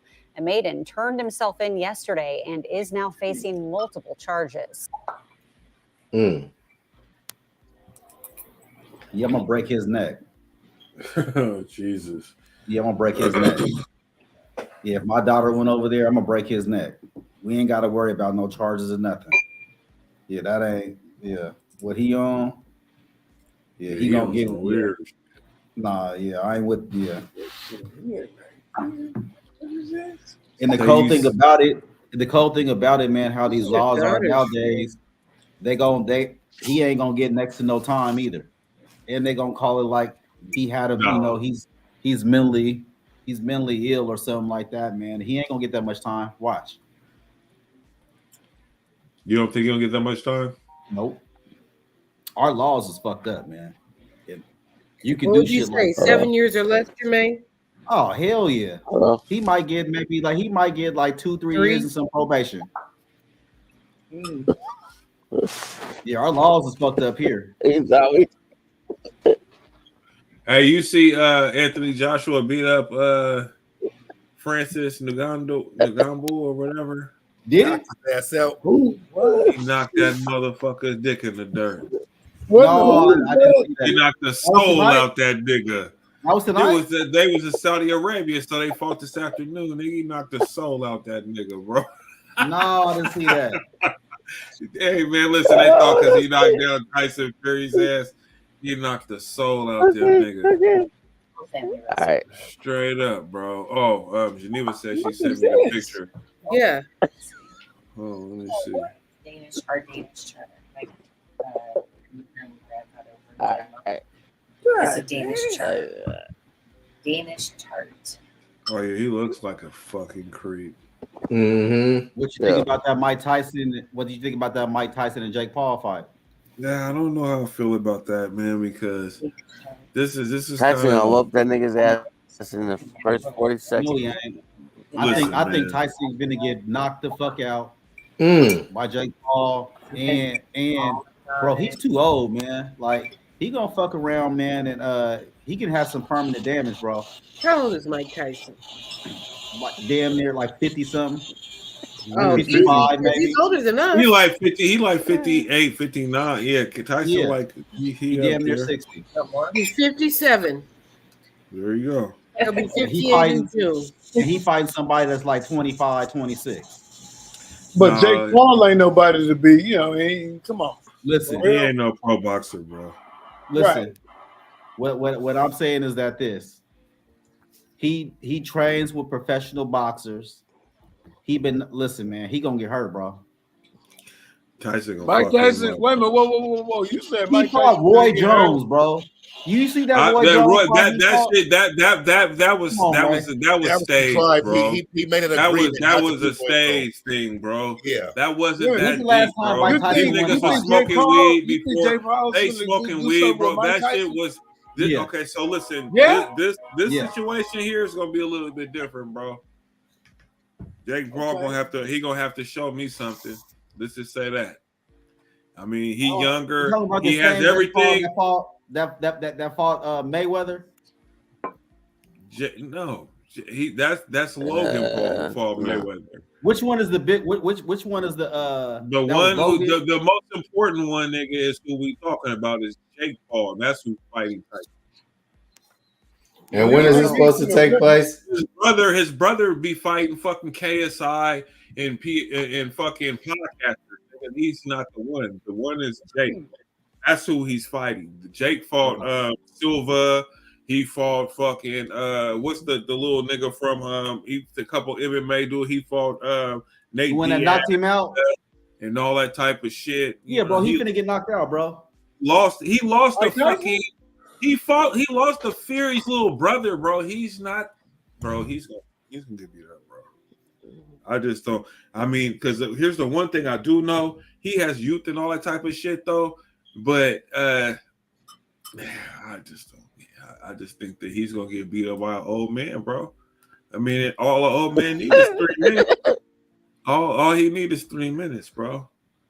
I done seen young people get in the ring with old niggas thinking they was finna do something to them and got fucked up, bro. And Tyson is one of the best of our generation.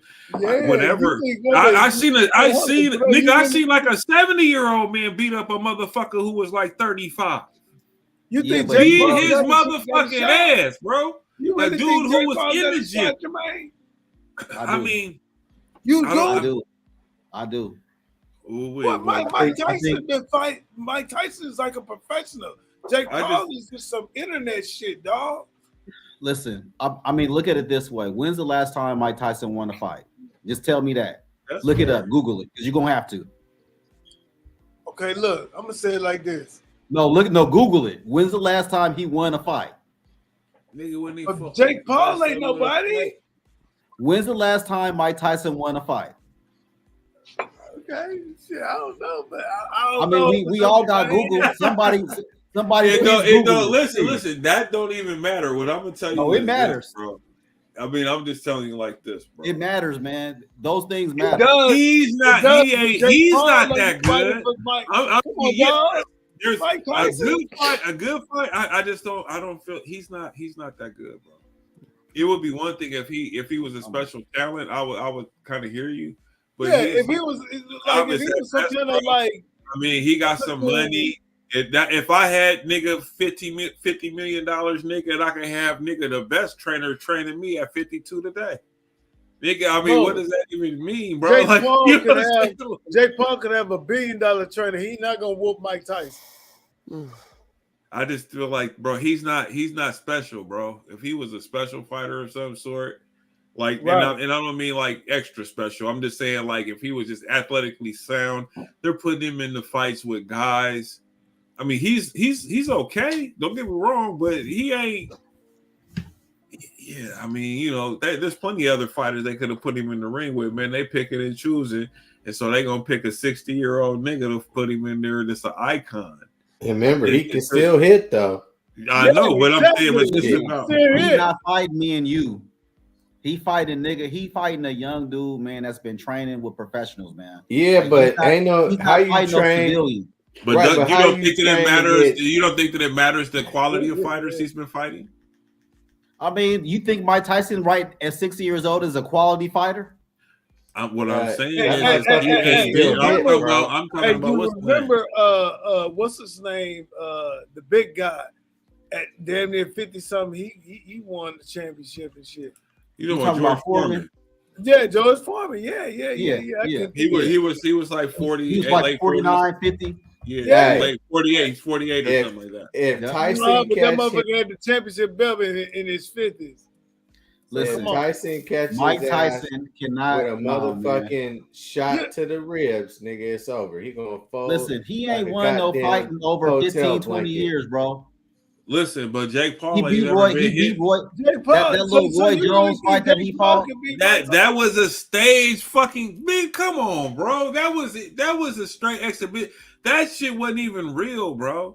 And this fight ain't even gonna be real to keep it a buck. But what I'm saying is, bro, Jake is gonna have the legs, the wind, and all that type of shit, though. But what I'm gonna say is the power, the strength, and all that, and the youth. What I'm telling you is like this, though, bro. just because you get a little bit older don't mean that you can't. I mean, a nigga still box. You see what I'm saying? He works out. He do what he do, bro. He was born to do this. Listen, man, he gonna have his dick in the dirt. So there you go. We go. I might have to have a fight party for this one, man. Because I think it's gonna be bad, bro. Mike Tyson gonna beat him up, bite his. Last win is 03. At 21 years ago. Jermaine always had his own way of thinking. February 21 years ago, 2003. But come on, man, Jake Paul ain't no real threat. Like you gotta think Mike Tyson was only really, I mean, as the phenomenon of Mike Tyson was good for about 4 years. Hey, look it up. That's a fact. I'm not. That's a fact. Look it up. No, that's a fact. But what I'm saying is, but you're talking. But I mean, okay. So basically, it's all based on because Tyson is an old man, right? That's what you're saying. Because that's the only thing. That's what I'm saying. But what I'm gonna tell you is this though. Jake Paul ain't even an average boxer at best, nigga, as a pro. That's what I'm saying. I'm saying that, and what I'm saying is that when they get into the ring, because I'm sure we're gonna be together. Yeah. When this goes down, and nigga, I'm just gonna be looking at you in your face, nigga. When he rocks that, the white boy get rocked, nigga, with some shit, bro. He ain't fought nobody, bro. He's fought nobody. Man, he gonna come out with that old school style. Listen, bro. What does Jake? Okay, hold on. Now gloves are off. What does he do to special? Nothing. So I'm just saying like this. Mike Tyson's going to be able to hit him. He's not I'm just saying though, can he withstand what Mike Tyson going? If he can withstand what Mike Tyson got right now at 57 years old, nigga, on some clear, because he's gonna get some clean shots on him. He ain't no defensive specialist. He ain't Floyd up in the motherfucker. I'm just saying, Mike Tyson. How is he gonna respond to this shit? You know what I'm saying? I mean, bro. I mean, you can go fight. I mean, there's 57, 60-year-old motherfuckers right now, niggas have a problem with, bro. And you can be in the gym training all day long. I mean, that shit that's bullshit to me.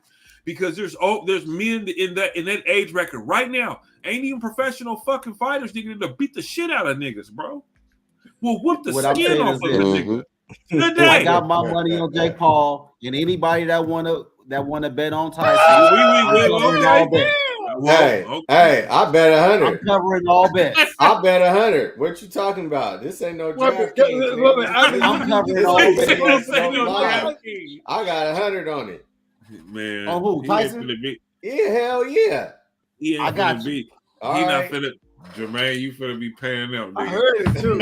I heard that. All right. I'm telling you, he gonna lose. He's gonna lose to that old nigga, bro. The old nigga finna beat him up, bro. For real, dude. The old nigga finna beat him up. Watch. When the next time we be on this show, it's gonna be a whole different. You gonna do your research, bro. He ain't gonna even show up. Your boy, listen, man, man, ain't gonna show up. He ain't gonna want to hear all of that. Tyson ain't been getting beat, but listen, bro, this ain't the 90s.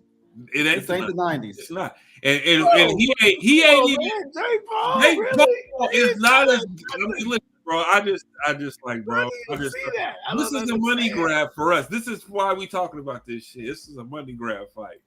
And I'm betting on DraftKings too, so I can really get my money. Man, you about to lose, man. Bro, he ain't. So Geneva said, "Shit, let me get it on the bet. I got 100. I don't even watch boxing."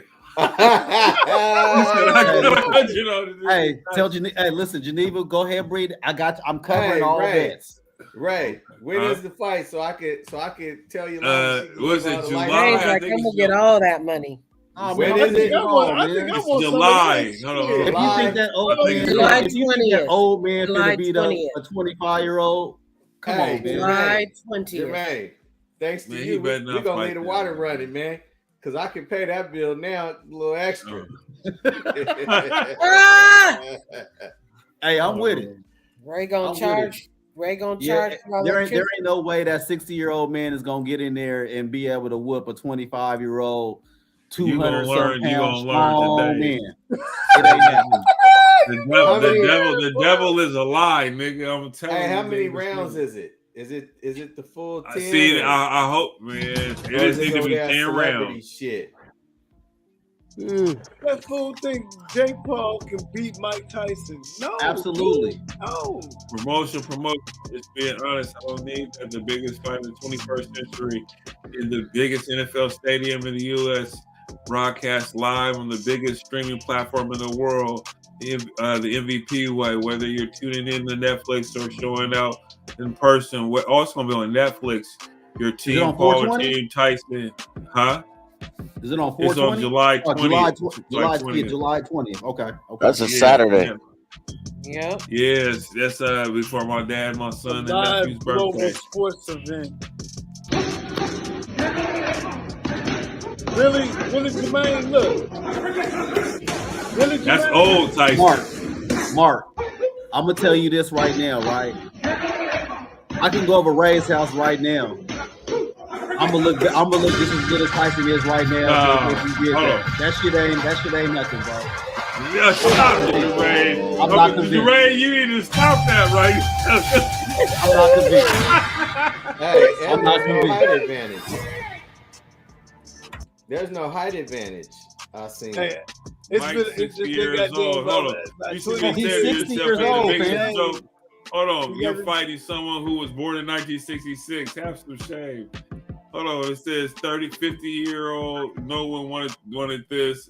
I want to face big names and make historic pay-per-views and challenge myself more and more with each fight. Like, truly, I mean that. And this is just the start. I'm 2 years in. I have a long way to go, and I am going to build and build and build, and we will see who is on that roadmap, whether it's contenders or whether it's McGregor, whether it's Mike Tyson, who knows?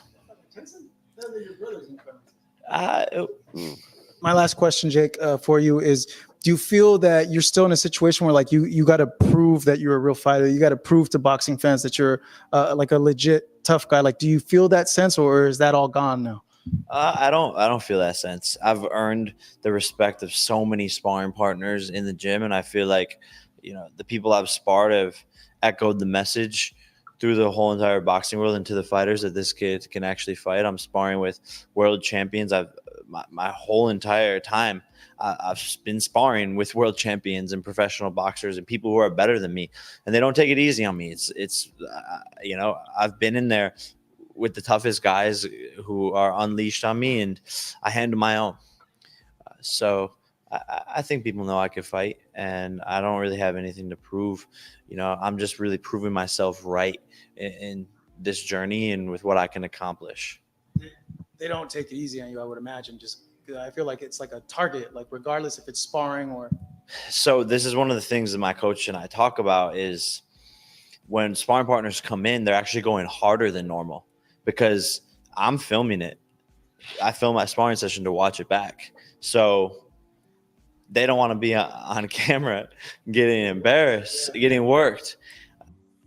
So they're actually going harder than they normally do, and they're more prepared, and they want to be able to say they got the better of me. So it's actually made me better how hard these sparring partners come in and how much they want to prove. Our favorite from Sports Illustrated and DAZN talking hoops and boxing. Okay, I don't care about that fight. I don't care. He's gonna do him dirty. That fight ain't even. He's gonna beat Mike Tyson. He's gonna do him dirty, bro. Oh shit! I don't think that fight's gonna happen. To be honest with you. And why you don't think it's gonna happen? Yeah, I don't think. I think something's gonna happen. Somebody gonna pull out. But I don't even know why that's the thing, though, bro. They should be trying to make it. I mean, if he's supposed to be all of that, man, why ain't he fighting? Fucking listen, man, because he's not like I said, bro. He's not. We all know, man. He's not a professional boxer or any of that. He is a professional boxer. They hand picking. They hand. It don't matter. No, you can't have two things. No, it is the truth. He's not a professional boxer.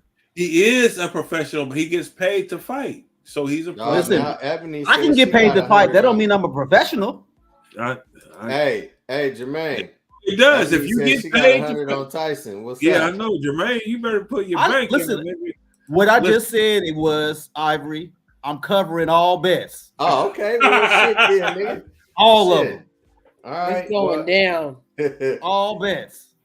Mark, you want Man. in there? I take your money too. Olin, Jax, you got I some know- money? I take your money too. I know it's a birthday Geneva, weekend, but you might I have to want do my a money special too. edition Like, I on want- July 21st.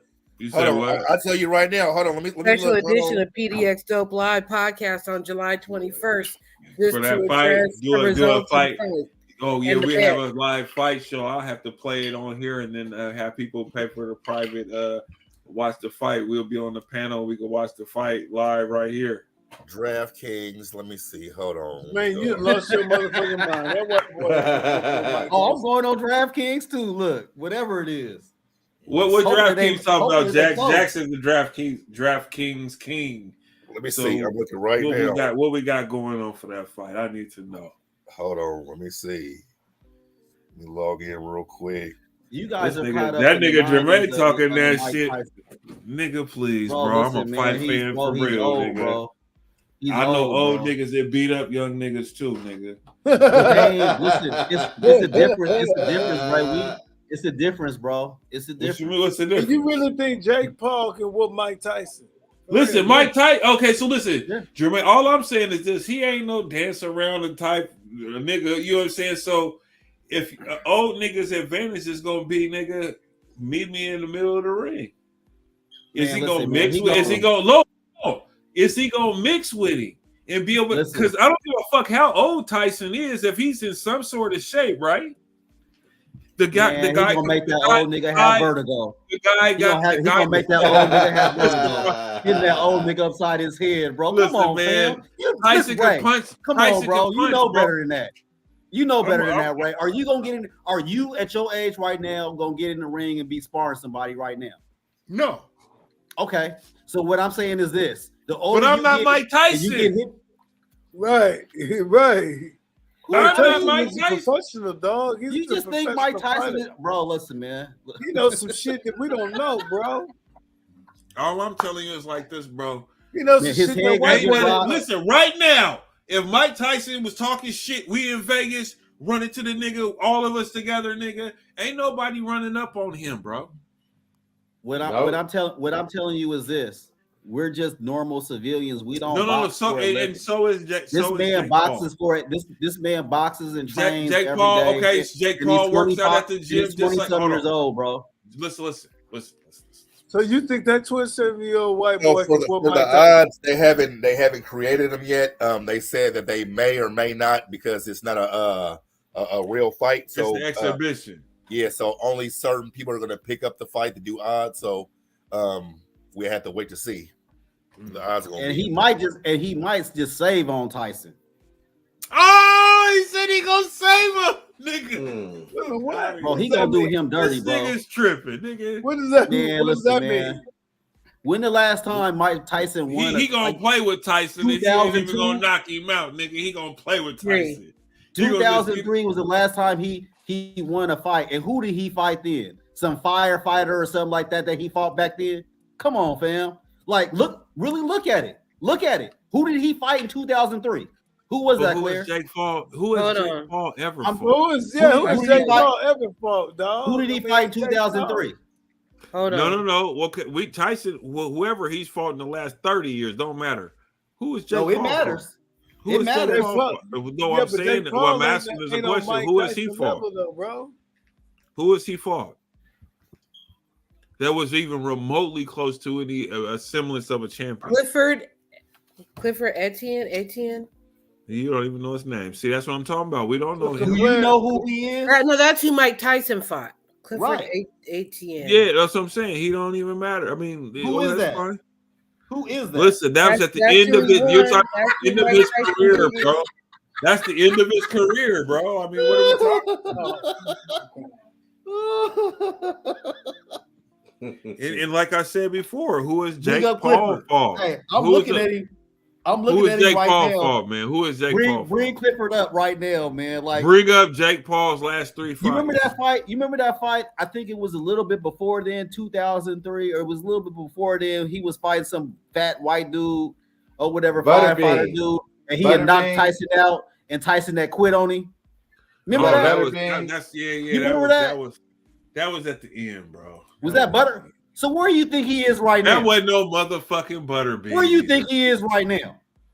You think he better than that? You think he better now than then? He good enough to beat Jake Paul. Thank you. He fought. It was Kevin McBride is who he fought. That was the last person that he fought and lost to, but the last one that he won was that other dude. Yeah, Roy Jones. That was an exhibition fight. I think. Listen, man, you guys are caught up on this 90s shit, man. And what I'm telling you is his last fights, bro. He was getting beat on and quit. Man, that nigga still got power, bro. Listen, yeah, he can knock all of us out. Listen, yes, he can do that. Kevin McBride would beat the shit out of fucking Jake Paul. No, he won't. Yeah, he would. No, he won't. Don't say that. He would beat him up, bro. It's a weight class. It's weight classes for a reason, right? Listen, and he'll be coming up to a big man's weight class. Check the game, bro. He's not no 200-pound nigga like that. Stop that. Jake Paul, nigga, he's floating around 190, my nigga. Relax. Okay. He ain't no real heavyweight, bro. So don't do that. I know who Jake Paul is. I've been watching him, nigga. He's floating around the cruiserweights and all that type of shit, nigga. He's not no real heavyweight. Tyson, if we want to break that down, he's a small heavyweight and always has been. So what all I'm saying is this though. He's younger and all that shit is fancy, nigga, but he ain't never fought nobody, bro, to mean that he's special. And just because he's young, don't mean that he gonna win. That's all. We seen the last. If you look up the last, I don't care about any of that, bro. I'm talking about the guy who he's fighting. No, I don't. No, it does not matter, nigga. We're talking about Jake Paul, nigga, a celebrity fucking boxer, nigga. Yep. Who's been training and been getting some training with some professionals or whatever. Not no real kick your ass training. He ain't fought nobody, bro. He's fought MMA guys. He fought a couple of journeyman fighters, nigga. And that's pretty much what Mike Tyson is right now at 60 years old. He's a firefighter, bro. Listen, bro. With a name. He's a firefighter with a name. Wow. This nigga. This nigga said he's a firefighter with a name, nigga. What the fuck, bro? No. All I'm saying is Jake Paul ain't never fought no goddamn body. Like I don't want Mike Tyson to go in there, man, and get knocked out because his legacy, bro, and all that, man, and everything else. His legacy is solidified. I don't think this means anything to that. It's gonna mean something. It's gonna mean something for Jay because he gonna be out there talking shit. Then y'all gonna be like, he beat up on an old man. Listen, bro, people in boxing or whatever, it's like this. They think the same way I do. He gonna get cracked, and he ain't gonna be able to recover because he don't got that type of experience. So who did? Listen, when's the last time Mike Tyson cracked somebody? What I'm saying is, bro, when is the last time he cracked somebody? That don't matter, bro. When is Jake Paul cracked somebody? He's fighting bums, bro. We don't know what Mike Tyson is doing, nigga, in his spare time. Mike Tyson's last 7-8 fights, he was fighting bums. People that we don't even know who he fought. His last how many fights? His last what? 10 fights. So you think Mike Tyson gonna lose? You sound crazy right now. Now you sound like look it up. You look like you sound like Skip Bayless, nigga. Right? You sound like Skip Bayless right now, hey, bro. Man, he might have something. Skip is talking like me right now. When's the last time Mike Tyson fought somebody that was relevant that he won? He could be. I'll wait. He could be this. You act like the nigga that lost a number of fights. He's only lost 6 fights in his whole career. When's the last time he won a fight, man? That he fought somebody that was relevant. And I love Tyson. But you think Jake Paul can beat him? Absolutely. Absolutely. He gonna do him like Tyron Whitley or whatever his name went in there and got knocked out. Playing around. And you messing with Tyron Whitley, that's a UFC fighter that's younger, and he's used to He can't even box. He don't even he didn't know how to throw a fucking punch, bro. You think Mike Tyson has been getting hit in the head all this whole time, bro? No. He been podcasting, bro, and smoking weed all day. What I'm gonna tell you is this mostly all them niggas do that. So let's not make that think like that's something special, bro. They all do. They all do. Anyone He's that just is training older. consistently, I'll give you that. He's just anyone that is training consistently, training consistently is gonna beat somebody that ain't really trained in the last 10, 15, 20 years. That ain't never been true. That ain't never been true. Show me the last person that won a fight that ain't fought a real fight. I'm sure that if we get to digging, bro, we can find that. That ain't hard to do. What I'm saying is, man, listen, bro. Listen, and you can't either. So what I'm gonna tell you is, it's right, like because I know it's impossible, bro. It's impossible. It's not impossible. It's not impossible. It's not impossible. I don't want to see Tyson go out like that. But I want Tyson. I am gonna want my money though. I do too, because I'm gonna put mine up too, though. How you know this nigga ain't training? At 60, he getting hit in the head. He's sparring right now, getting hit in the head, right? I mean, nigga, he doing pad work, right? Listen, bro, there's guys that work great, Jermaine. There's guys that go to D-Ray's fucking camp that don't fucking got no fucking professional future, but they go work out and they train to stay in shape. But what I'm saying is he's doing is hitting the pads. It's different when someone is hitting you in your head. Man, listen, right? Jake Paul's doing the same shit, bro. No, he ain't. And he's fighting. He's fighting. He ain't been in none of the wars that Mike Tyson. He's fighting. That nigga fighting bums, bro. That nigga, he fighting straight bums. He's look at my uncle. He's 65 in great shape. Bodybuilding and all. Exactly. I mean, my thing is just like this though, man. People get caught up in that bullshit, bro. You talking about a guy? I mean, if it was a real boxer or somebody who was like that. I mean, but you're talking about fucking Jake Paul like he's like this dude. I will never believe that until he goes in there and prove it. We see it on July 20th. Yeah, I'm with when him. It happened. Like if like as far as just an average person, it don't really like that. Like you said, now, Jermaine, if it's like somebody that's like that and it's that different type of age gap, then yeah, maybe. But as far as just a normal Joe, like you know what I'm saying? He gonna whoop their ass. Yeah. Absolutely, he gonna whoop their ass, bro. But Jake Paul is the normal Joe, really, bro. You said what? He's the normal Joe. Normal Joe. You said he's a normal Joe. He's the normal Joe. He's a guy working out. He's just a guy who likes boxing. Likes to work out. That's like right now, Jermaine. And working out. Right now, there's 20 that work out every day that you would beat the shit out of. Right now, like you know what I'm saying. Listen, man. What I'm saying is this. He's not going to, bro. It's gonna be bad. It's gonna be bad. It's gonna be bad, bro. I'm gonna feel bad for him losing, and I'm gonna feel bad for taking y'all's money. But no, you ain't. That's vacation. No. On the money part, I'm not gonna feel bad. I'm not gonna feel bad about that. But I don't want to see Tyson lose like that, man. I wish that he just would not fight at all, man. It just that's a real conversation because I'd rather him do that, bro. You just want him to be 57 years old and just leave it alone. Yeah, bro. Because I'm playing Madden. I was playing Madden just yesterday. I had the day off, and so I was playing Madden. And this dude I was talking to while I was playing, and he was like, "Man, you into boxing?" And I was like, "Yeah, I fuck with boxing." And he was like, "Man, what do you think about Jake Paul and Tyson?" I was like, "They fighting?" I was like, "They ain't fighting." And I was just like, he's like, "No, they just announced it or whatever." And I got on my phone and I looked. I was like, "Oh shit!" I couldn't even believe it. But I just, I don't respect what Jake Paul is doing. You know what I'm saying? I get that.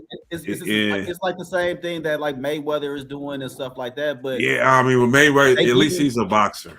But the one thing about it is, man. he's making money, man. He's making 20, 30, 40 million dollars a fight, and he's doing it for a reason. You know what I'm saying? And he's handpicking these fights, man, and he's picking fights that he know that he got an opportunity at winning at. And we ain't seen him lost yet with who he's done picked. You know, nope, that's not true. He did lose. He lost to Fury. The brother. He lost to the brother. Okay. Yeah, he lost to him. Okay. Yeah, he lost to him, and so to me, and like I said, and he's marginal at best. Right. Wasn't a knockout. He beat him. How old was Fury? How old was He's a young dude. He's younger. Okay. He's in his age group. Age do matter. But what I'm saying, listen. You used to be able to dunk, right? Can you dunk now? His brother, no. Like, come on. No. Like, look. His brother, age don't matter. That do matter to a certain point. I'll give you that. Y'all act like it don't matter, man. I mean, he ain't beating Tyson, bro. Listen, bro, you can go in there and maybe be like cool for like 3 minutes, bro. But when you get to getting in 3, 4, 5, 6 rounds, bro, at 60, listen, all Tyson. Oh man, come on, be for real, right? Like you know, man. If he catch that nigga, man, it's gonna be something different, man. I still believe that Tyson can punch. And if he catch Tyson, it's gonna be something different. Listen, bro. You ain't seen the only people that's caught Tyson and made him feel away, nigga, has been big niggas. He's fighting a dude that's not, you know what I'm saying? Like it's not like big at all. Yeah, for him, you know what I'm saying? This is a perfect fight for Tyson to me. It's like is Jake Paul even one? Is Jake Paul? He's like 195, 200-ish. You know, he's he's barely cracking, bro. All I'm saying is this, bro. Like, how much you think Mike Tyson weighed? The same amount? He Tyson was only 215 at his top. Listen, bro. So for a guy who's naturally at that, fighting a guy who's naturally smaller than him, he's older than him and shit. All I'm saying is this though. He's gonna have the edge with wind and those type of things. All I'm saying is that a guy who can actually throw a punch. He weighed 200. Jake Paul's 200. All right. So what I'm saying is for a guy who could actually throw a punch, how is he gonna react to that? That's gonna be the part that's gonna be interesting for me. In that, man, what he gonna come in here doing this, bro? Come on, man. That shit, man. That shit works, nigga. You jabbed that old nigga. He's not that skilled, bro. That's what I'm telling you, bro. Yeah. He's not a skilled fighter like that, bro. Jake Paul is not fucking good. He's just younger. That's it. He's a YouTube dude. He's younger, bro. That's it. Right. You got it. You got that, bro. He's younger, bro. And when we talk about father time and all that type of shit, you're going to have the edge with youth. That goes without saying, bro. But what I'm saying is he's not skilled like that, bro. I'm not saying that he is skilled. So I'm not denying that. I'm not denying that. All I'm saying is that Mike Tyson is an old nigga who knows how to throw a punch.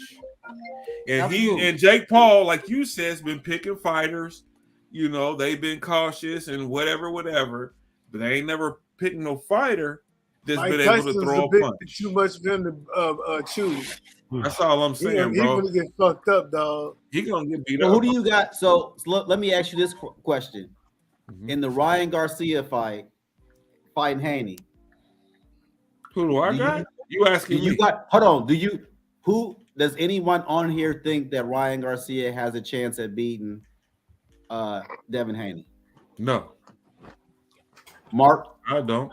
I know. I'm not that deep into boxing, but so okay.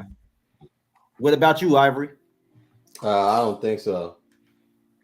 Jax? I'm not a fan of that quitter. What's the question one more time? Go ahead. Do you think that Ryan Garcia has a chance against Devin Haney? No, nope. He don't have no chance at all? No. I mean, he got a chance, but I don't think he's gonna win. You covering that bet too? Jermaine, because if you are, bro, you're gonna have to get an app on the place. Yeah, I mean, listen, bro. man, I'm realistic when it comes to that. I see Ryan Garcia as he's a YouTuber as well, right? Just like Jake Paul is basically.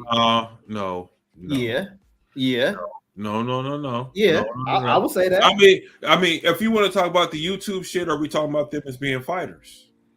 I'm talking about the YouTube and how they came up.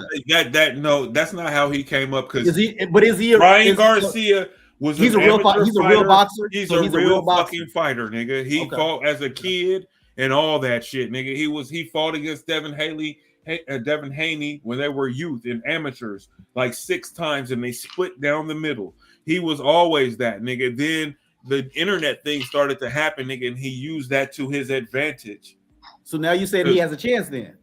No, that's not what I'm saying at all. What I'm saying to you is that's how he became who he is. I mean, as far as his name being widely out there, nigga, but he was a good fighter coming up when he was young into him becoming a pro. Now, when we're talking about him fighting Devin Haney is on a whole nother level right now. Devin Haney is fighting the fights, nigga. Not Ryan. Ryan fought Tank. That's his claim to fame, and they got all that money. But he ain't fought the type of fighters that motherfucking Devin Haney has fought. Devin Haney went down to Mexico early in his career to establish himself, nigga. He fought fucking Lomachenko, bro, and went through that war, nigga. He fought Kambosos twice, nigga, on his terms, nigga. Took his title and still on the rematch had to go back to Melbourne, Australia, and fight him again and beat him again, bro. And then he moved up after he beat Lomachenko in a fight that people say that he lost, but didn't really give him no credit for what he did in the early work. We watched that fight at LaShawn's house, nigga. He went and he even got better, nigga, and he fought Regis Prograis, the lightweight champion of the world, the WBC, and he went and he beat his motherfucking ass, nigga. A nigga who many people thought would beat Devin, would knock Devin out, nigga. He beat his motherfucking ass and knocked him down, nigga, and took his belt, nigga. Devin Haney is on a whole nother stratosphere when it comes to him and Brian Garcia. That's I just want to see whatever what you had to say about that or whatever, because I thought somebody on here was gonna say that Ryan Garcia, he truly has a chance against Devin Haney. I was just waiting to hear that. No, I ain't heard that, so I ain't got nothing else to say about it. Okay, no, he don't. That's where I'm at. To me, he don't have a chance. Yes, he can get caught, just like anybody can get caught as boxing. Devin's too smart for that. I just think, me personally, I think that anybody can get caught. Anybody can call, but I just feel that's like what you're talking about with Tyson. Oh well, if he hits him and this, that, and the, I mean, anybody can get. It's boxing. No, it's not. No, it's not the same thing. Because when I talk about Devin Haney is a superior boxer. Absolutely, he can move and do. Jake Paul's not that. I would agree. Okay, so that's all I'm saying. I'm not disagreeing with you with that. I'm not saying that Jake Paul is just like a phenomenal boxer and all this other kind of stuff. I'm just saying that with youth and how he's been training and what he's been doing. And okay, I agree with you. He's in shape, right? And with the age, and with the age of Mike Tyson, I'm just saying that that's a problem. That's a problem. Your attitude gonna change, nigga, when they get time down there and you see Tyson come in there, man, be ready. He gonna come in there. He can come in there all black with no socks and all that shit. And it ain't gonna look good for him. You know what I'm saying? Like, we can try to rekindle the 90s. We can try to do all that kind of stuff, man. But revisit it. We gonna relive the good niggas old ain't days. scared. Man, niggas ain't scared of that, man. No more. We ain't gonna relive none of that. Man, he gonna wear his ass out, bro. Man, listen, Tyson gonna beat him up, bro. That's when the white boy gonna be like, I'm done with this shit. He gonna cut him up, bro. It's just gonna be dirty, bro. Dirty pool, my nigga. He gonna bite that nigga and everything. Man, Tyson's a dirty nigga, bro. He gonna have to though. He gonna listen, bro. He's always did that. Okay, well, I mean, and he was losing, and he lost both of them fights. Listen, all I'm saying is like this, but he's been champion. And then he didn't been through this shit. Do you think Roy Jones can beat up Jake Paul too? Hell yeah. Probably. I think so. Nah, man. No. Come on, man. I'm just saying, bro. Like these niggas is Yeah, old, bro. I They know Roy they old. is old, washed. Roy, that's not like that. Roy washed. Bernard Hopkins washed. Some of Bernard these niggas, Hopkins will beat him up right now. I I think don't know.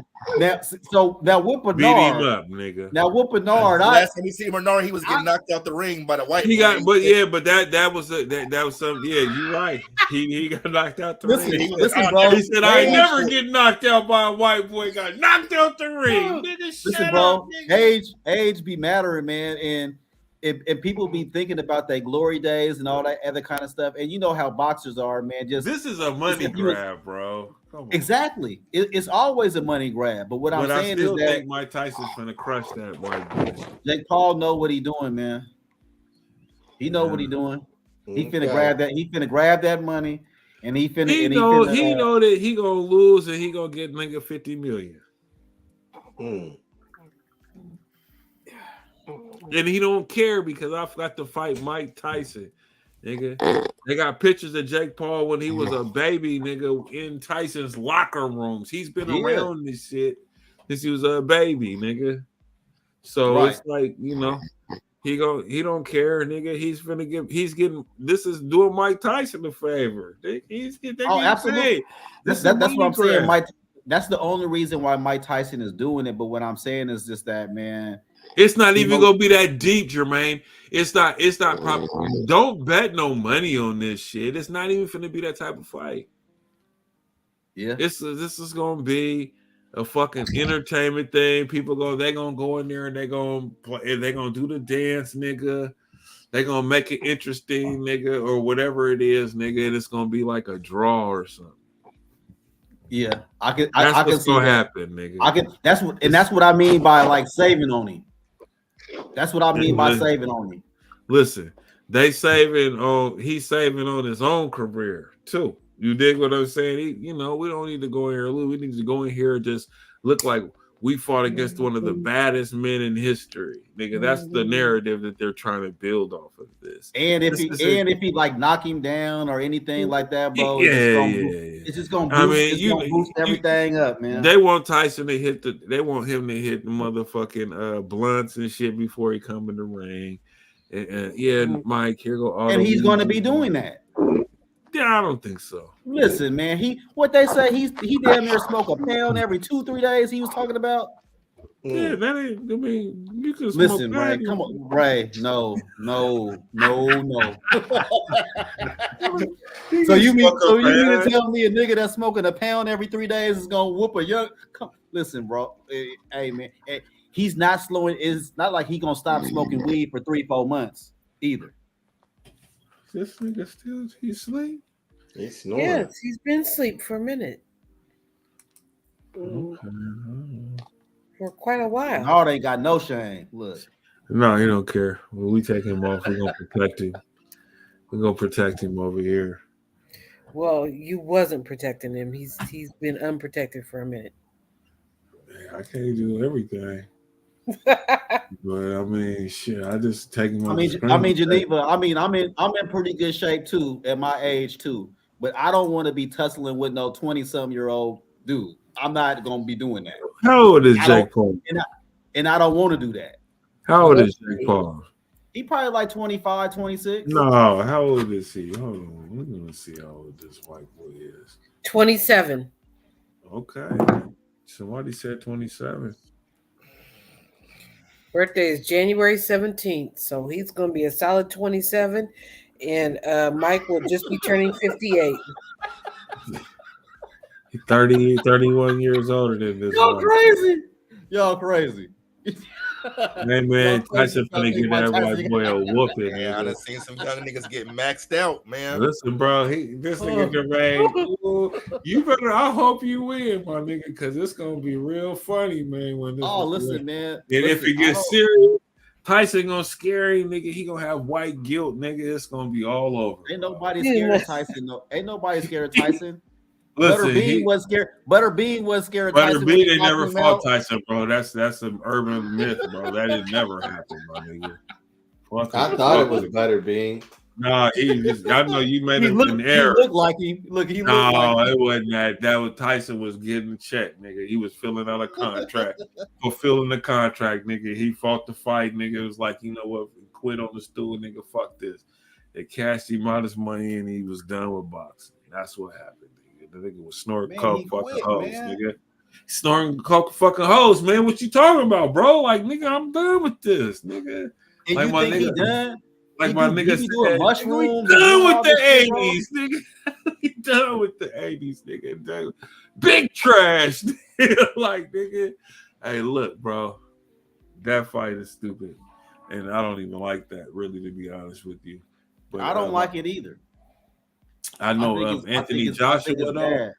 he beat up that UFC nigga. He knocked him out in the second round, though. Knocked his That's dick what in the dirt, bro. And that's what he gonna do to Tyson, bro. Hey, no, man. That's two different things, man. But anybody, so I guess I'm the only person that's seen the Bob Marley movie, so we ain't gonna talk about that. Yeah, I ain't seen it yet. I saw it, but well, yeah. Oh, you seen it? Me, yeah. It's cool. BMF though, man. Who watches BMF? I Oh yeah, what's up with BMF? You were saying it was weak. That shit trash. But go ahead. You watch it? I ain't watched it yet. Oh man, nigga, it's terrible. None of it. I mean, don't listen. Hold on. Mark, hold on. Let me take that back up. My apologies. That's just how I look at it. You might like it. Have you I would watched say Mark what, Burns, not season 3? What don't you like about it? What happened? acting? It's like a Tubi show. It's poor acting. It's terrible, bro. It's just not good, bro. Compared to everything else that they produce out of the Power Universe thing. Are you saying it's low budget? Or it appears to be. It's just not good. That and Force. I mean, the like I said, the storyline is trash. The acting is suspect. You know, I mean, they got Meech's son playing him. You know, in that thing, and one of my cousins was like, "Why you say that?" He was just like, "His son is playing." I said, "Bullshit." He got his son playing him, and I'm like, just because he got his son playing him, don't mean he can act. That part. You know, the acting, I'm not a big fan of it. But anyway, out of the whole Powerverse, that and Force are like the absolute worst, and they need to cut those programs. There's no point in having them. You put Tommy back, you incorporate him back into the other Power thing with Tariq and them, put him back in Keisha, put him back there. That Force shit's trash.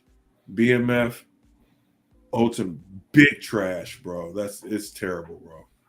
So you don't think Meech's son doing a good enough job of portraying him? It's Tubi level. It's on Tubi level, bro. If you watch Tubi movies and you get away with this and you okay with that, then you might like it. Me personally, bro, I'm a aficionado when it comes to. I mean, I will say it is some bad acting going on in BMF. It's terrible. And Kanan and Power are the best ones. Are the best. Boom. Are the best out of those series. They never. I mean, they never should have got rid of Ghost.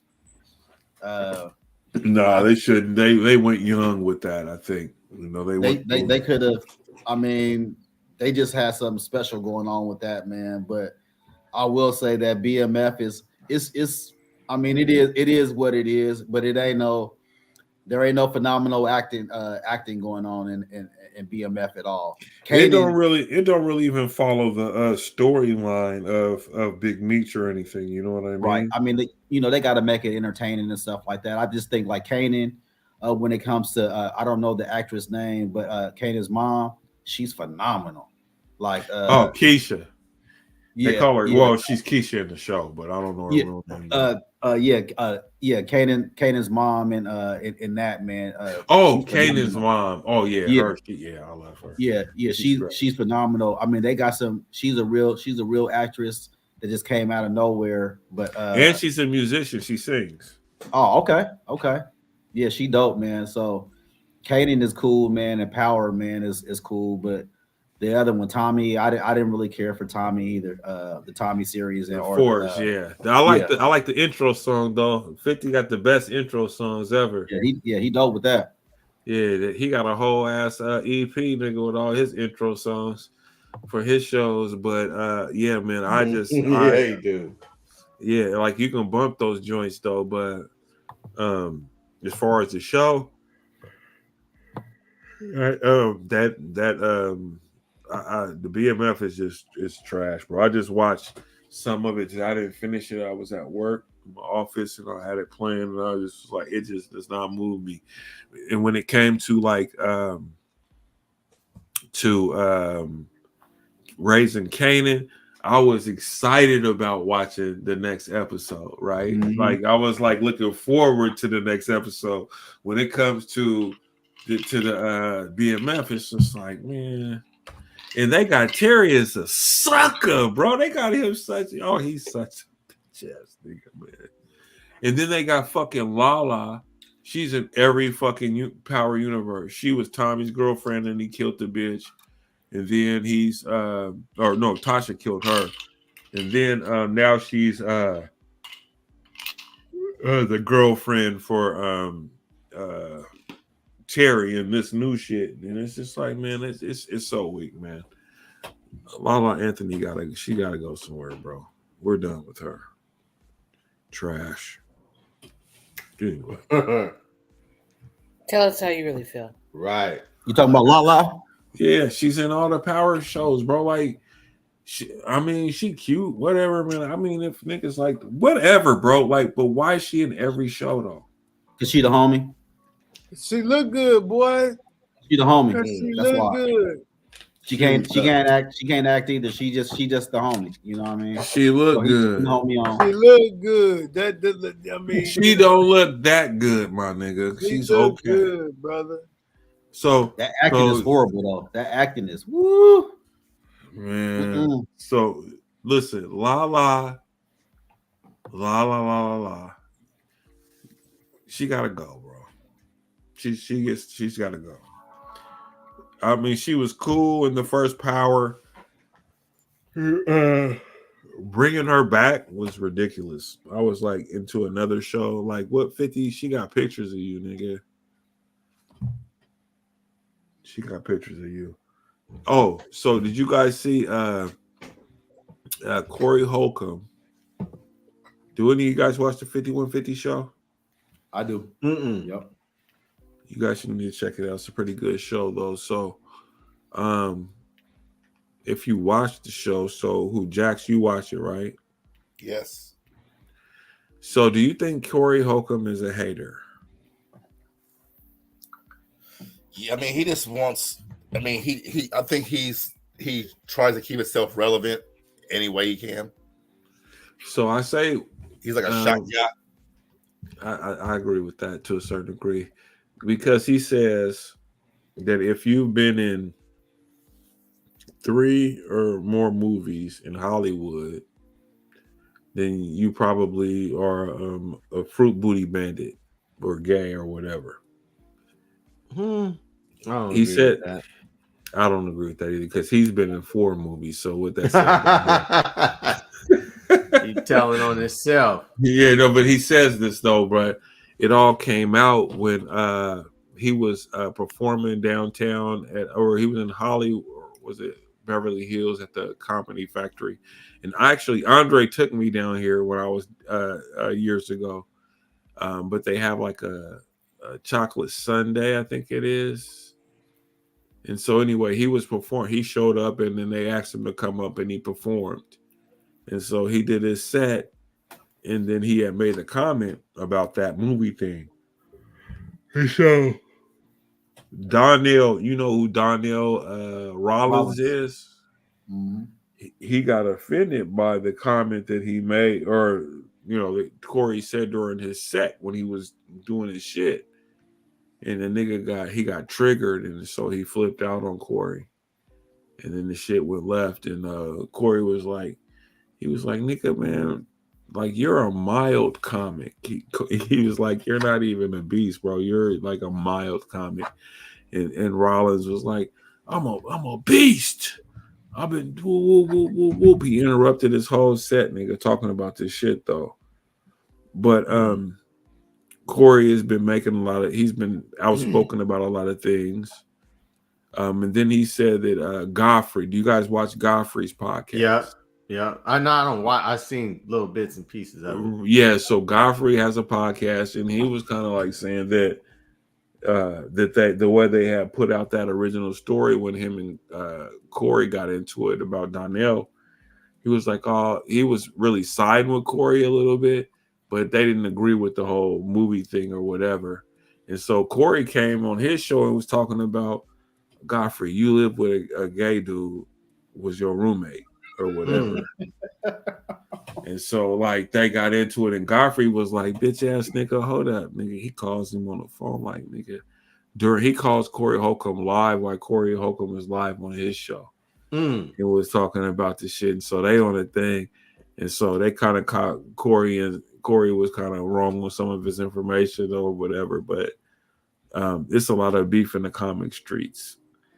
But I like how Godfrey checked him. Maybe some of them rappers need to follow suit.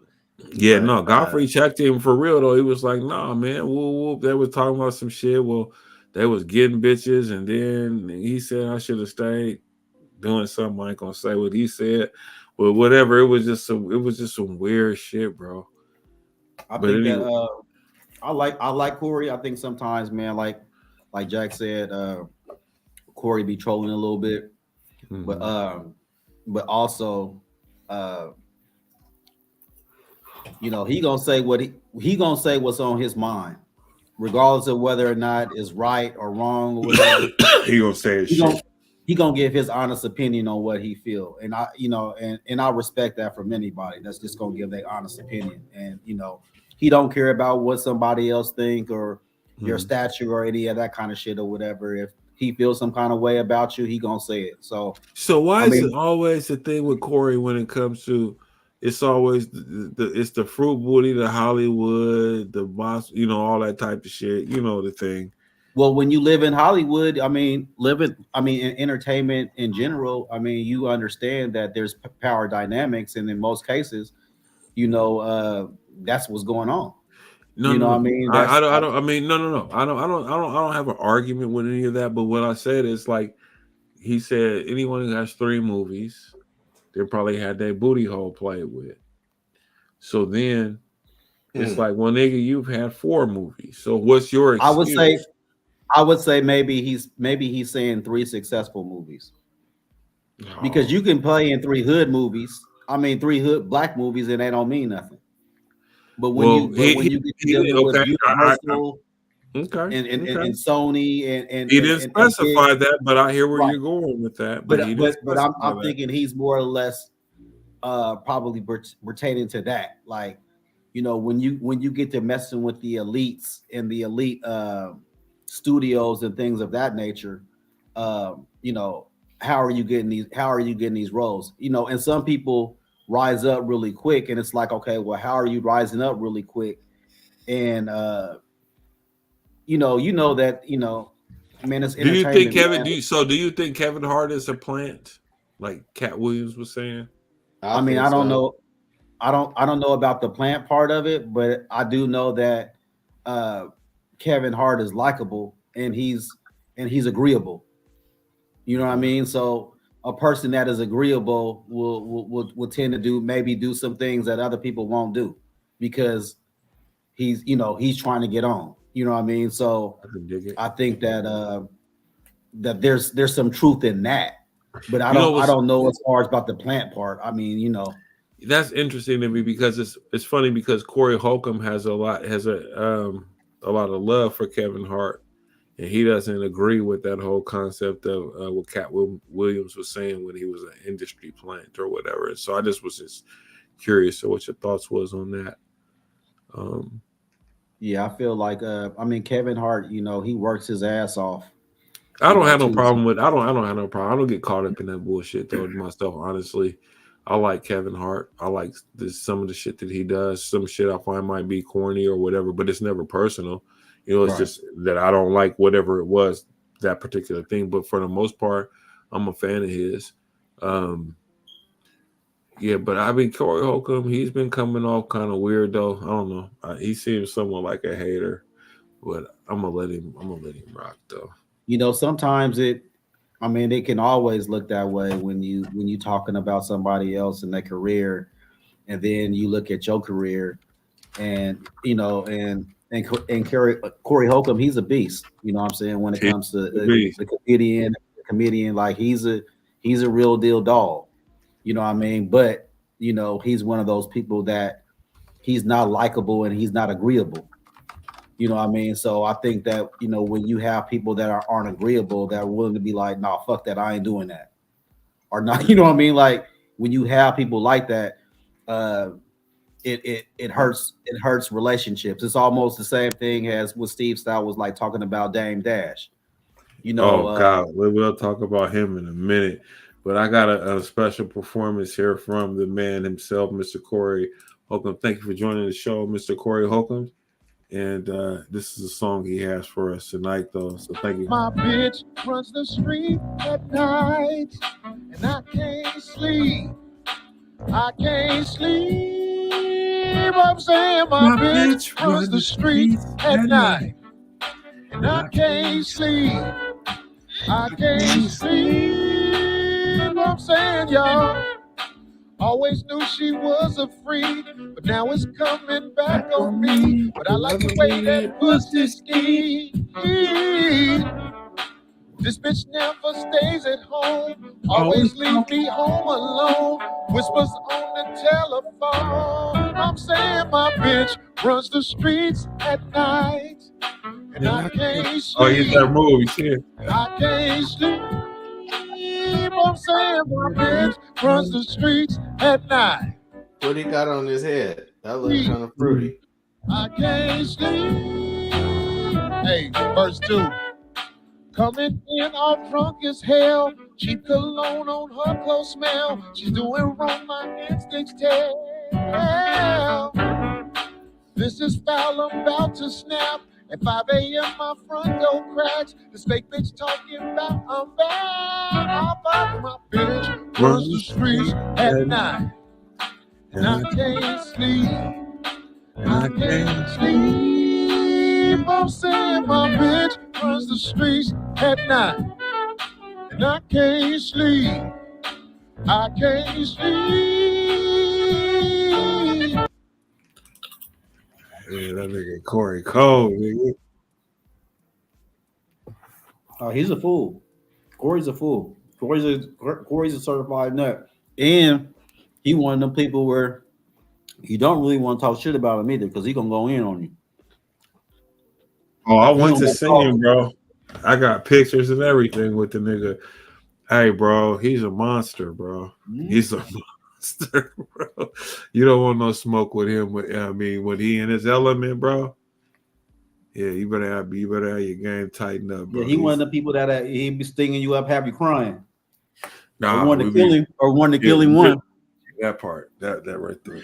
I ain't going for it. Nigga, you got me fucked up, bro. Because me and Corey went to see the nigga perform.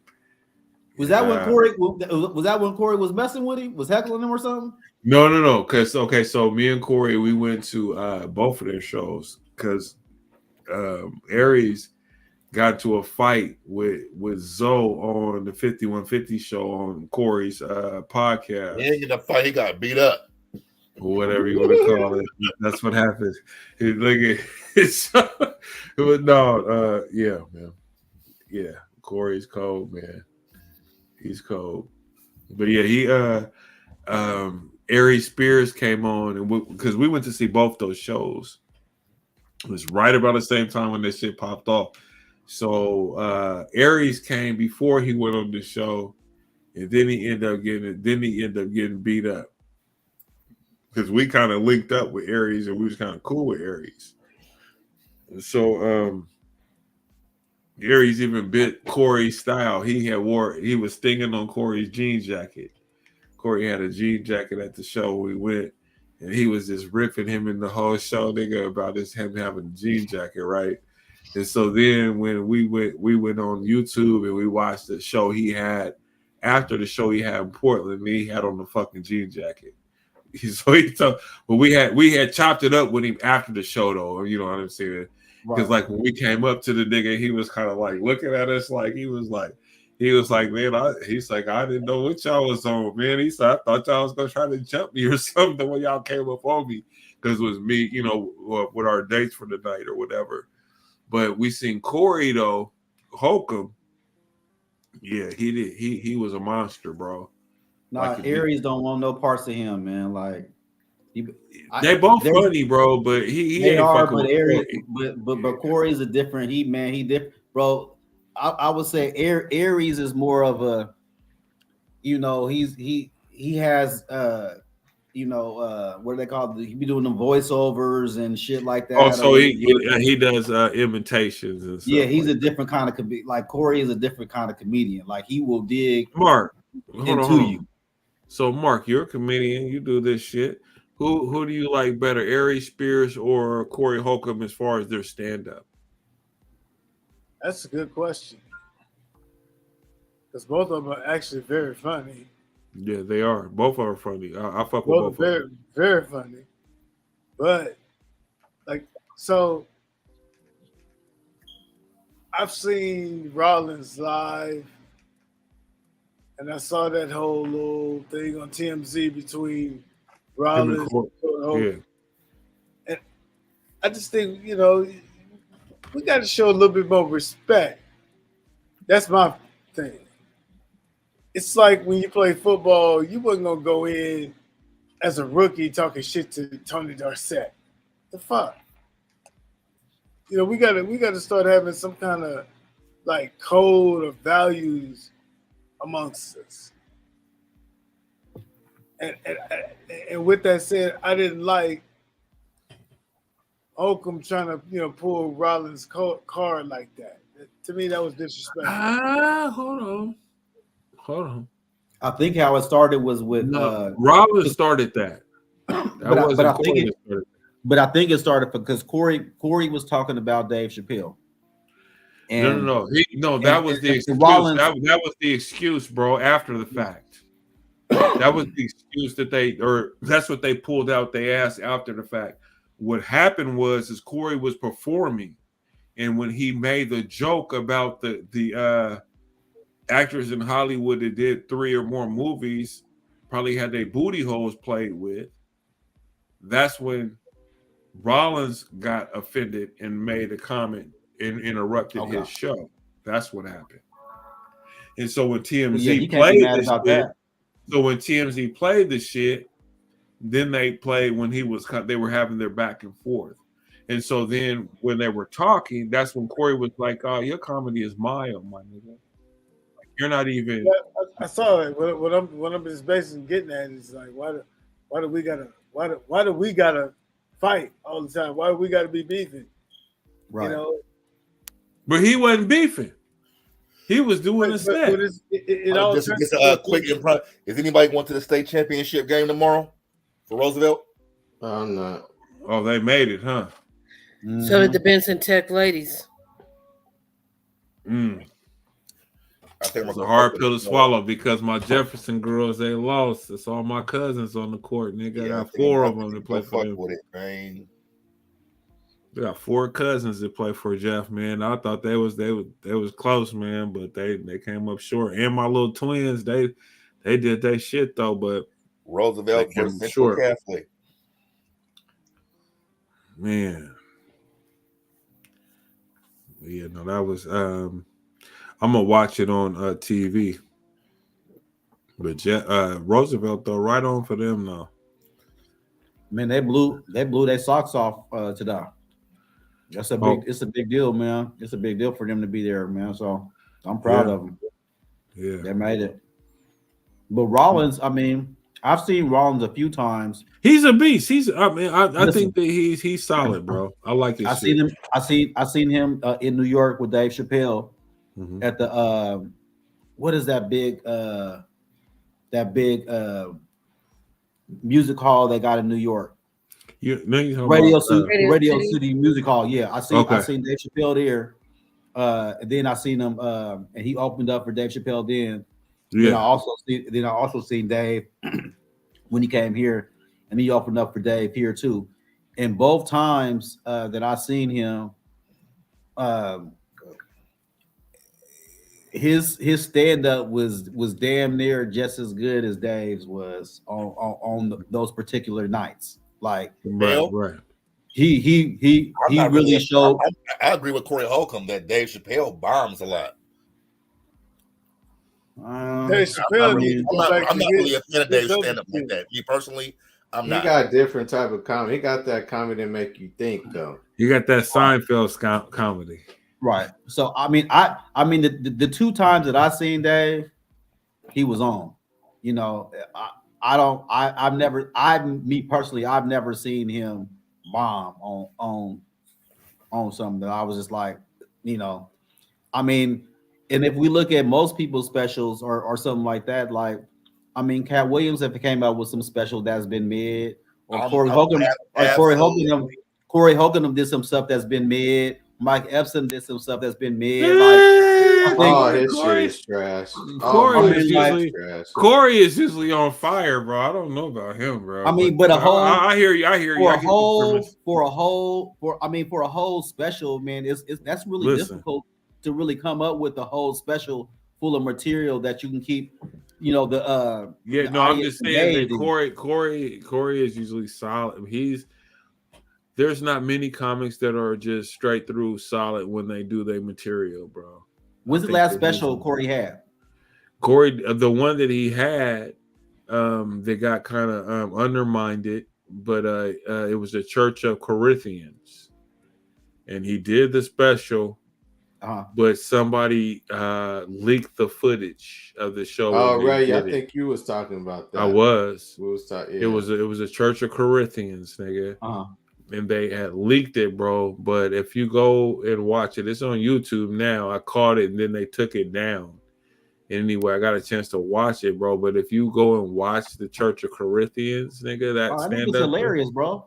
No, what I'm saying is that was one who it was kind of fucked up how they did him on that shit by leaking it the way they did, because that was one that would have put him over the top, though. But if you watch that, that's some of his best work. Okay. That's some of his best work. It's called the Church of Corinthians. But yeah, no, he's one of the ones, bro. He's like an Eddie Griffith. I have so much respect for Eddie Griffith too. Like, he got on Club Shay Shay too. He called him Club Gay Gay. Did he? Shay Shay. Oh yeah.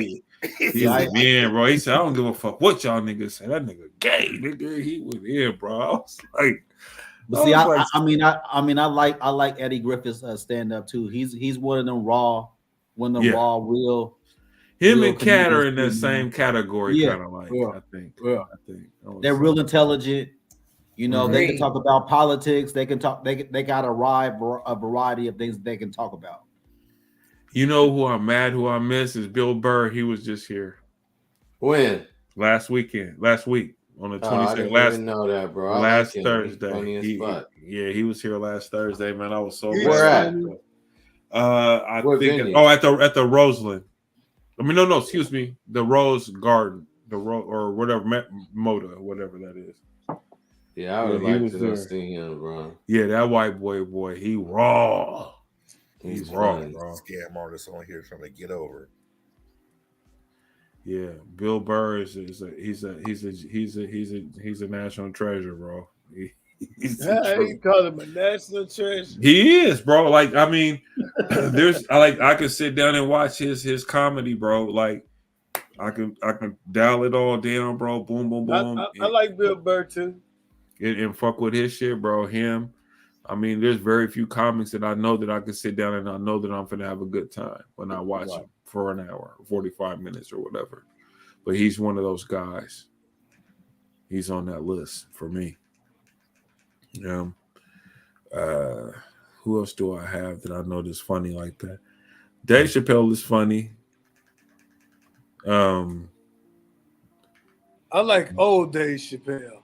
What they say. Yeah, I agree with kind of what Corey Holcomb was saying though, because he do bomb a lot. But he'll have some good shows, but then he'll have some shit that's kind of like where Corey was saying, like he just get up there and he just talk to niggas. He said, you know how it is when the big homie be talking to you, and you'd be kind of like, yeah, you know, he's just listening because he did the big homie just talking like that. He is going to smoke a cigarette, nigga, and then start talking like yeah. So he kind of but I do like the one thing that I like about Dave is that Dave is in a space where he can push the culture forward when it comes to what he talks about on the stage. And I think that a lot of comedians shy away from certain subjects because they're afraid of being canceled or how other people are going to take it. I think that he's important, you know, in that space because of he's letting comedians know that, hey, you can still be up here and be funny and talk about what you want to talk about. No, he can. Well, yeah, he can. I mean, I think that if you have to just keep fighting back. I mean, once enough people do it, it's just like now, like in the world today, like people are getting fed up with this PC culture and this cancel culture, and you're seeing more and more people speaking out about it. So, you know, the more and more people are, you know, like, man, I'm tired of this shit. Like, I'm not finna go for that. I'm not finna just be okay with you just telling me something. I just got to sit back and just listen to it. I think people are getting past that whole cancel culture thing. I think that's all cap at this point. People be saying that shit. It don't hold the same weight that it did like 4 years ago. What do you think? I agree. I can agree with that. But there was a point when it was it was a point when it was heavy. I'll agree with that, where you were careful with how you talked. But I think that nowadays, I think that people are starting to be more resistant to that. I mean, people are still scared to talk about the LGBTQ and transgenders. No, I don't think so. Not no more. They used to be. That's what I'm talking about. There was a time where you they just won't be critical of the LGBT. They won't be critical of it. No, I think that you have to be critical of them, just like you're critical of anything else. They don't get a pass. Okay, go ahead and start criticizing the LGBT. I don't have look. They not in my way. They not fucking with nothing I got going on. So I don't give a fuck about what they got going on. Okay. I don't. Because I mean, so okay, so I mean, so I feel like an asshole. What do they call it? Asshole in suspense. So what are we talking about?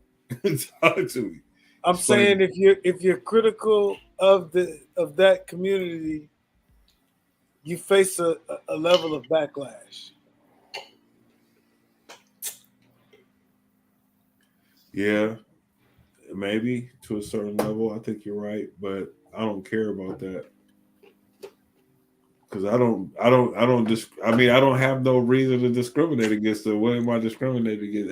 Because I don't agree with it. I mean, is that why I'm gonna get canceled, or why would I get canceled? I don't understand. In most cases, it would be because you don't agree with the agenda, and you're not okay with whatever it is that they say that you're supposed to be okay with. Well, then they're gonna cancel me then, because I mean, that's just how that'll be. You know, I mean, I don't feel like they should. It's about human rights with me. Ultimately, human rights means everything. So if you're asking me if they should be treated less than, no, they should not be. Should they be, you know, people beef, you know, do anything fucking fucked up to them? I don't agree with any of that. But as far as when it comes to, so my question is, why should a kid be able to determine their gender when their mind isn't fully developed to the 21st? I like you, Mark. I like you, Mark. I like that. No. Listen. No, I agree with that totally, 100%. I'm not with none of that shit. I hear what Mark is saying. Like, I agree with that. It shouldn't be pressed on the kids or anything when it comes to that type of shit. But as far as the whole movement in itself, you know, they do what you do. But as far as me agreeing with or trying to press upon kids that are under 18 years old and identity and all that type of shit in the books and stuff, I feel like that needs to be left out of schools. And then once a kid turns 18 years old, if you haven't been able to curtail them from that during the time when they were at their younger ages, then you gotta let them be who they're gonna be.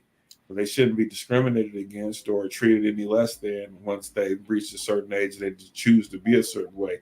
I don't agree with that. That's what I'm saying. Yeah, but look, none of that really falls into it, because most of the time, you know, especially with women in the feminism movement, you know, everybody is like clued in, so you're aware of not to discriminate or put yourself even in that position.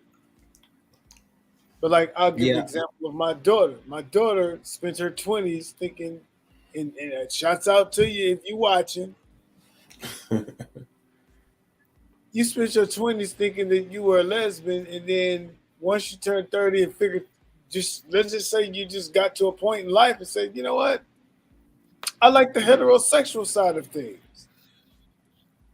You know, that's interesting, bro. Like, how do they? That's interesting.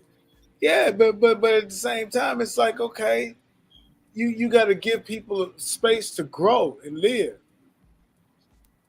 But at 16, you're not ready to. You're still growing. It's like being able, you know, making decisions about your gender when you're 16.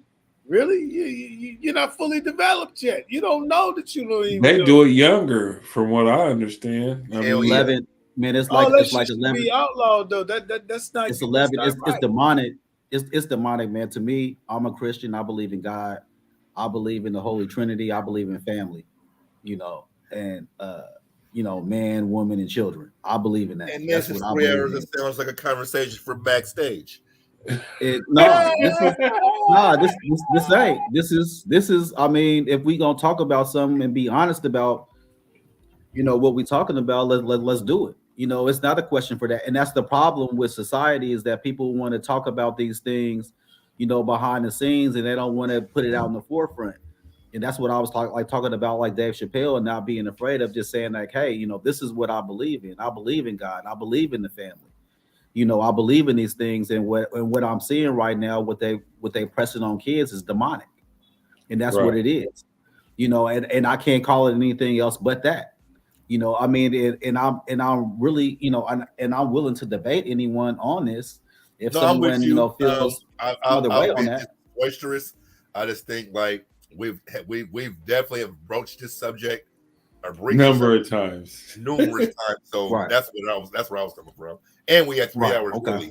Okay. So thank you, ladies and gentlemen, for joining the PDXDOPE Live podcast. It's been great. We back. We'll see you guys next Friday. Stay tuned. Remember to like and subscribe to the channel so you can get the latest notifications. You might catch us on a pop-up show or something like that. But thank you all for joining us. It's been great, though. Thank all the guests in the panel. We'll be back, and we're out just like that. That's the wrong one. Hold on. I'm right here. I ain't going nowhere. Got something to dance to for players and squares. Drugs and booze we share. The smell of weed, smoke, and sex in the air. Come and play with me if you dare. It's hotter than Hell's Kitchen, women everywhere. We living it up until the clock stop. Rockin' hip hop, we go hard to the last shot. Or my body drop, plant it in the box. Alright, let me get something clear on top. We're not here for approval. We're not here to be liked. Out on bond tonight after police say he allegedly pistol whipped and beat an employee who was late to work. Hello, I'm Stephanie Skurlock. Greg is off tonight. WREG's Jessica Knox joins us live with more on this story. You are now listening to the New Age Music and Entertainment Mixtape, baby. You're now listening to A-Rod Music. It smells so sweet when I hit a bitch, pocket full of money, a nigga can't quit. It smells so sweet when I hit a bitch, pocket full of money. A nigga can't quit. It smells so. You gotta update the